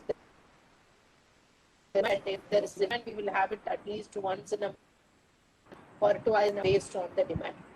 And we also happy that we are going to run all the groups, WhatsApp groups, and we will have share materials as we used to do, and we will be in touch, and we will share discussions about psychological constructs with you all, and we will also learn in the process. And I should say that as a learner, as a student, I learned so much from this webinar series. There are so many insightful sessions we had, so many moving sessions. I should say some of the participants, they melt down, and they also added very great impact in the sessions. And I thank profoundly that this webinar series has brought in a lot of multiple phases of ours, that we could do potentially so much, and we were able to do so many presentations, and we were working like 24/7. And I could see that our presentations, and as well as our journey as an expert and as an organizer, we are profoundly growing every day. Day by day, we are growing. Thank you so much for this wonderful experience you all have created. I feel amazingly blessed with the entire participants who have been with us traveling throughout. I'm thankful to universe, God, and as well as for all of you, and the entire core team member. I'm really happy that I am being into this core team to work together to achieve this milestone. Thank you. Over to you, Ananya or Akshaya.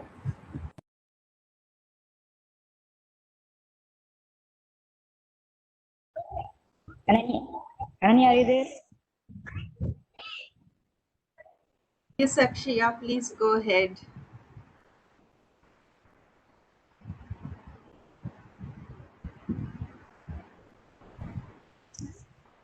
First of all, I would like to thank this person for the day. He has done a good job.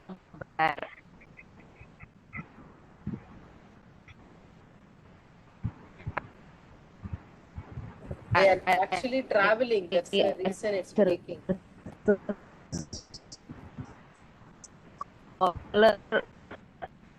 I could really relate to whatever he was saying in the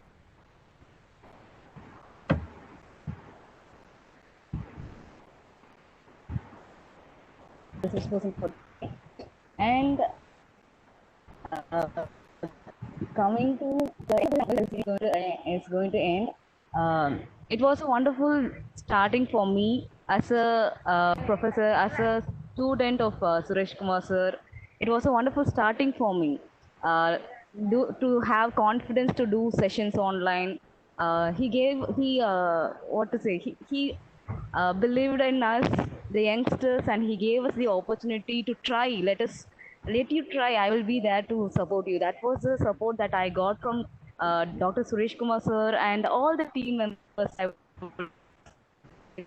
This is not just a team. Me, it is always going to be my family. And I would thank for all the people here as participants, as the team members who had always been up for us. Yes, now I would also say that traveling the train and we had done, I have seen Dr. Suresh Kumar sir doing sessions. I was having car. It's kind of really nice that I got this kind of experience that I've gained in my life. And I would like to continue this journey as such. And I know that we will be there again as a support for the mental health and for the public, for the professionals, for the students, and for everyone. And thank you so much for taking me as a part of this, sir. Thank you so much, Dr. Suresh Kumar, sir, and the team. Thank you so much. Thank you so much, I guess I was Akshaya. audible. Yeah, you were very much, and very nice to see you. Thank you so much. And Ananya, can you say a few words? Yes, Veena ma'am, sure. Uh, I'm super glad that all these things are happening. And as Subha ma'am told, as Akshaya told, it was a great learning. For 365 days, it just passed like that. We didn't think that it was that kind of long journey when we were in that. But numbers definitely do make us feel that we have maybe done things, and we will probably continue doing certain things for the cause of promoting mental health, which is very very important for all these people here and all of us generally. And therefore, um, thank you, Suresh sir. Thank you, Veena ma'am, uh, Ekta, Akshaya, Subhashri ma'am. I know most of us, and especially as Akshaya told, Subhashri ma'am would travel every single day, but still she will make sure that she will attend the session. And Veena ma'am also, and that is the dedication, level of dedication they had, and it's because of them that we are all here. So I'm really, really happy. And as Akshay told, I feel it's a family, and the family will always be there for good causes. We will do things together and continue. Yes, thank you so much. I don't have words to express. That's what I feel right now. But yeah, thank you so much, Suresh sir, everybody. Thank you. Thank you so much, Ananya. Thank you so much. And both Ananya and Akshaya are the sweet twin sisters we have in the core team. And as we all know, history never repeats itself, but man always does. And we should listen from the man who has started this history. Now over to Suresh Kumar sir. Good evening. This is a day we are here more than 1.5 hours. 6:30, 7:30, 8:30, 2 hours, I think. As Dr. Subhasri said. So we never had any kind of idea when we beginning the session, but now we are here in 365th session, and with the right person today, Dr. Rajesh Kumar Ramaswamy, and took the session on intensely about that the mental health and well-being of researchers, especially in life sciences. I hope the inputs he was presented is applicable to social science researchers also. Thank you, sir, for the milestone session. And I also thank my core team members. especially Dr. Subhasri, the first person who consented for the webinar series. And in the very beginning will very important for any kind of initiative once you made that. And Dr. Veena, the first person who associated me. The reason is, in the beginning days, I had two kind of thought. Whether I can able to conduct this kind of session single-handedly. So that is the thing, when I was asking this, he said, okay. And Mr. Krishnan, so second person who come, and he managed all the technical components. And later, there are many people who join. As 40 members, Ekta Jain, Jayabharati, I have to mention special, and she's the one responsible for preparing all the certificates. If I tell me that the experiences of preparing certificate alone, I have to take a 300 hours session. And especially in the beginning days, I struggled a lot from that person. One of the persons who told me that you have to change the certificate design. I don't know what to do. I told them, so this is a uniform pattern we are giving to them. So when Jayapari came, and then I think some extent I'm relieved from that stress. And then Ekta Jain and technical support, when we had a different platform for our webinar sessions. The beginning we had our session in Zoom. We can accommodate only 500 members, and later we increased into 500. And one point of time we had an 800 to 900 members. And again we come to the Google Meet. And Google Meet, it is for record.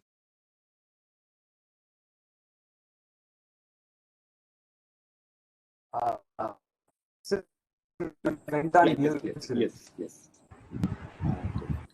And so we recorded all the videos and we uploaded. Yes, and finally we used Google as a WebEx meeting right now. And for that, Mr. Salim Akbar later joined, and he supported a lot of sending that program information to all the participants.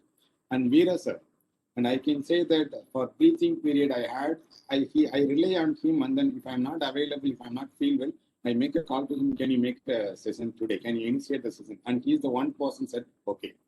And almost all the time he will be there with me. And Ananya and Akshaya, I think I'm having the right to ask them at any time, and they never said no. So thank you on Akshaya, Lakshmi and Ananya. And I have to thank last person who is there. What's his name? Salim sir, as I said. Chandra, I can say that if you take about all the roles we played in the beginning to the beginning days, and all the roles he took on the 150 to 200 sessions. And I can say that, other members, how they supported me, supported me more than anybody else in the webinar session. In the end of the session, I can say, thank you, Dr. Chandra, for the wholehearted support, unconditional support. I hope I covered all the persons, and I record my sincere thanks to all the resource persons.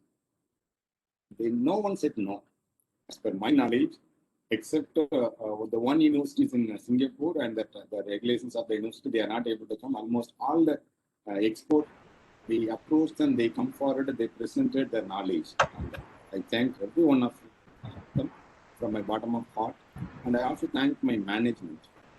So when I take this initiative on trial and basis, so when I inform them, Sir Selvi, have this program in our department, he said, okay. So some people, they will not allow that person when we are there. And Dr. Gavamani Christopher, the principal secretary of our college, he said, okay, you can take it. And almost all the time, and he supported it. He was there in most of the important sessions, and their support is very important. And the associating partners, like International Association for Clinical Psychology and Psychotherapy, Hans Werner, and he's the one who given many international resource persons. I can say nearly 32 countries where we approached them and they presented their inputs.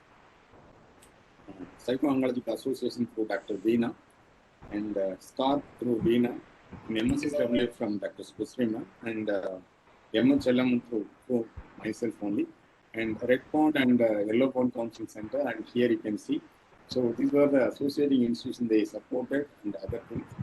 Thank you all for your unconditional support and all the participants. Thank you so much for your continuous and unconditional support. I hope we don't want to give the end point. We may have the session in an interval, maybe 15 days or 10 days interval. We will continue the session for some point of time. Okay. For 500 miles, it may be there. For lengthy time, it will be there. So 15 days interval or 10 days interval, we may have few sessions in coming days. So with that note, I can stop here and go to team members. Thank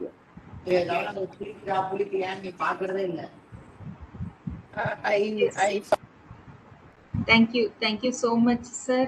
And I hope the participants can look in for a few more sessions from our side. And when the need is good and the universe helps us.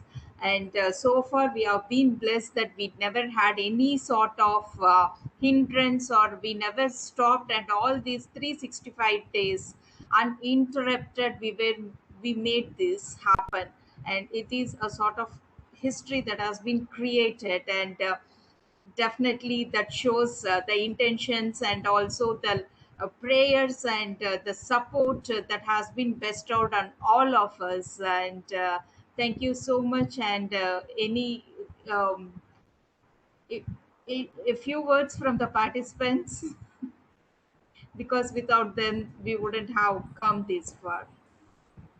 Veena, Dr. Veena, if you permit me, one single Yes, point. ma'am, please, ma'am. Yeah, I really forgot to mention about our management also, who have been supportive for such an initiative. Madras School of Social Work and the Department of Psychology. My colleagues have been supportive, and whenever there is a need of a resource person, we used to take it from our departments, and it was really happening only because of their support. And I also forgot to mention about Bharati.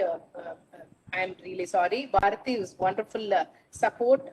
She is from the back, so I forgot her, and she used to do continuously, sincerely. She used to send all the certificates without any delay. She was such a very systematic person, and I'm sorry I missed out to mention. And I welcome participants to share your experience or your learning or your appreciation or anything is welcome. And if you have anything would like to tell us to improve or something you are expecting from us also, it is welcome. Please. Thank you, ma'am. Thank you so much.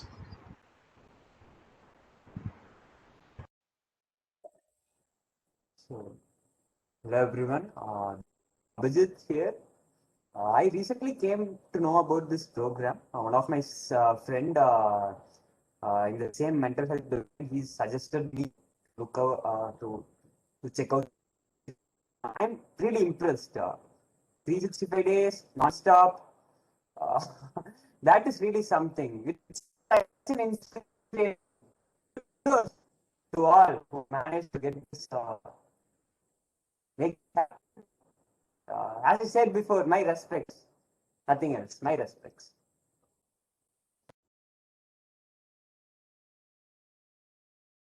Thank you so much, Abhijit, for that.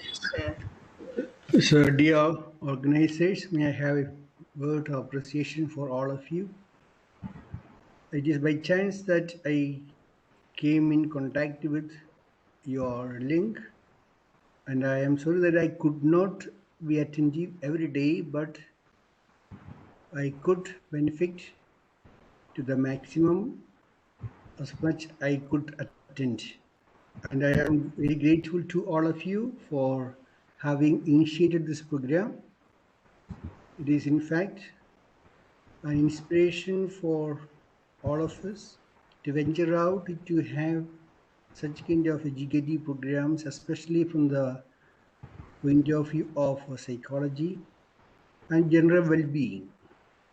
So I like to congratulate you and pray that such kind of events may be initiated by you in future days to come for the good of all the students and the general public.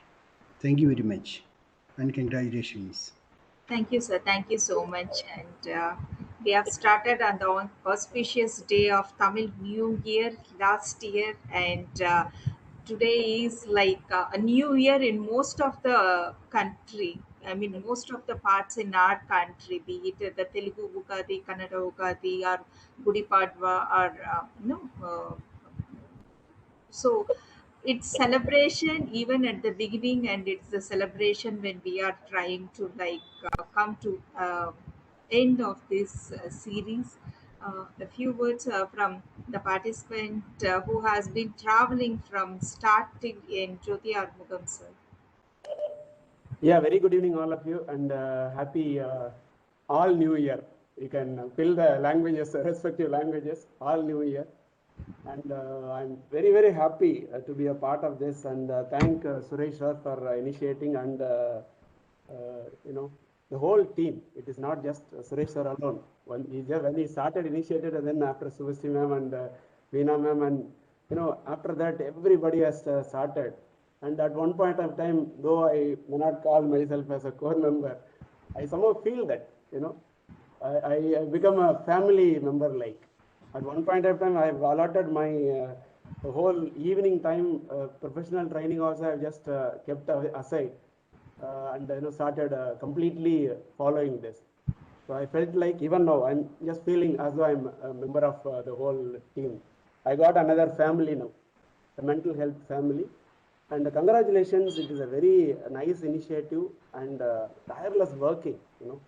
As Veena ma'am mentioned just now, uninterrupted 365 days is just not an easy task for anybody to see. And but to off late, Chandra ma'am alone, I used to attend her sessions when nobody else was there, but Chandra ma'am alone used to have multiple roles, introduction, thanksgiving, and everything. Maybe Salim sir was there for some time, a couple of days to thank, and it's a very nice team. I'm very fortunate to have 3 times, participant as a resource person also. So it's very, very, thankful for giving this opportunity, and it is a very nice learning experience for the entire fraternity.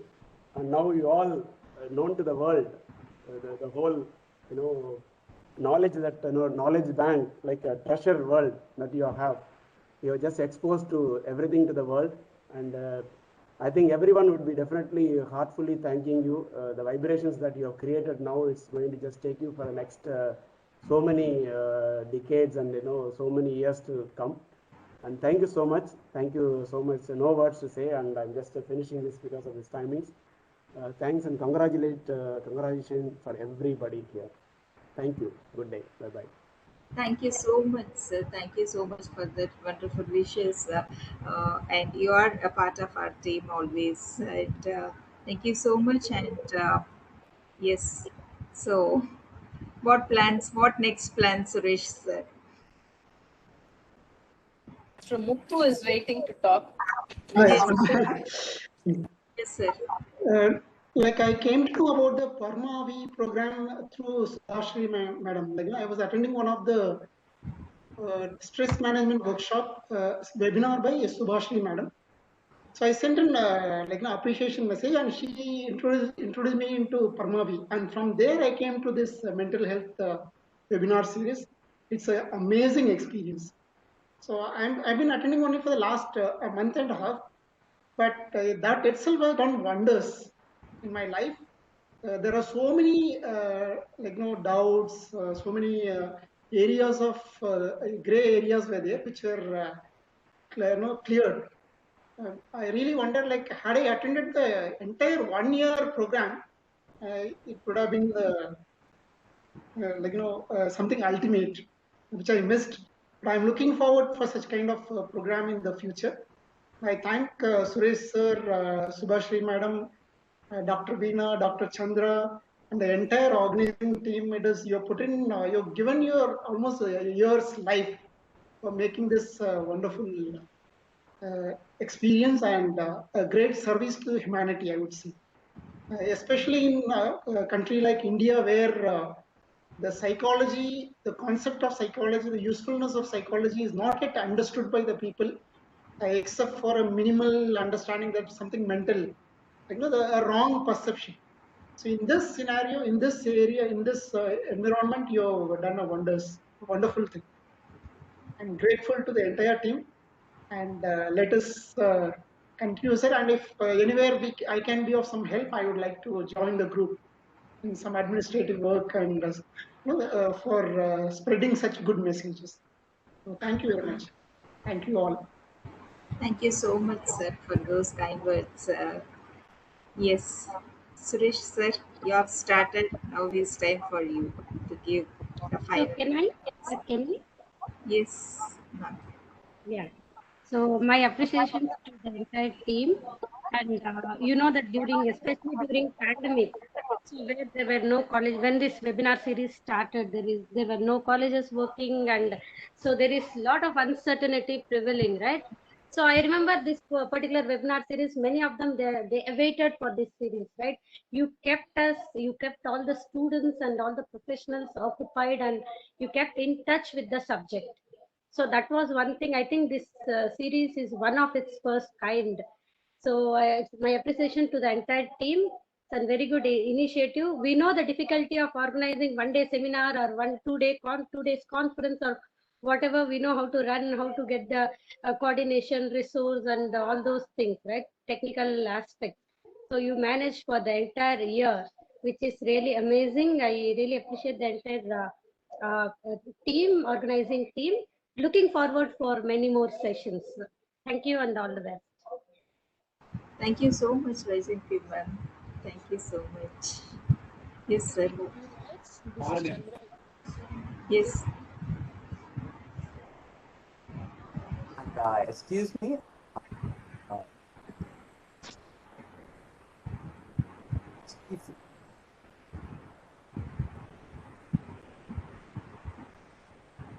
okay, now you should be. The thing is, I'm really happy that I got in touch with you people. And I'll be happy to associate with you all. As I said, I'm a mental health therapist. And if you have any groups or WhatsApp groups whatsoever, I'll be happy to associate with you guys even further. So kindly do let me know. Sure, sure, sir. We will definitely keep posting.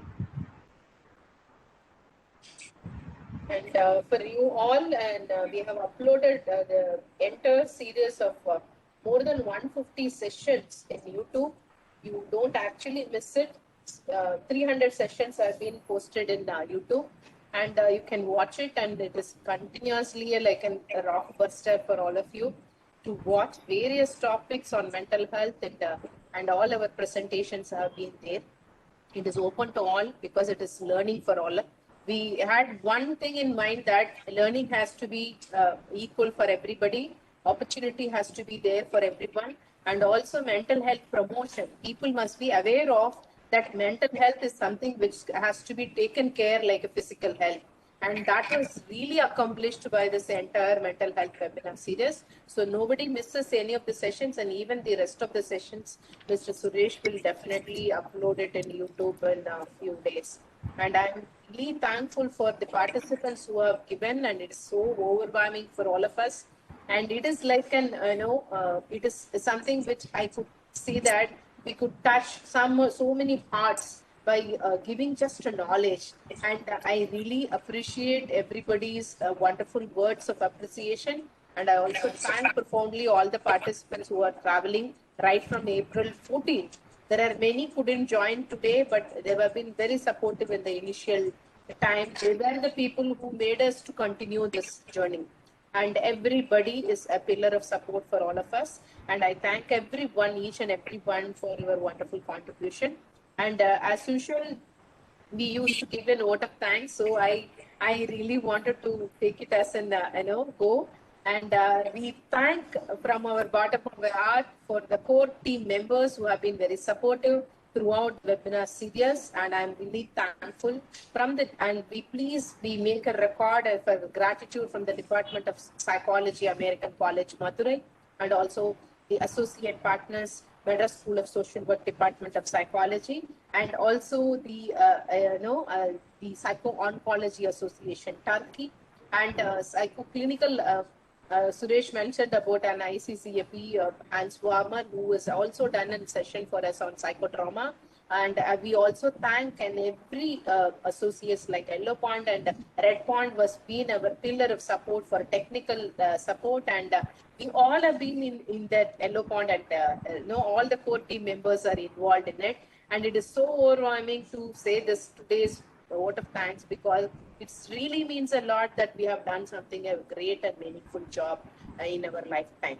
And it is a greatest initiative, and it is supported by so many people. And I really happy, and please accept our gratitude, and we will continue to support, and we will continue to give our best from our side as a mental health professionals. Thank you so much. Over to you, Suresh. Thank you all. Thank you. Yes.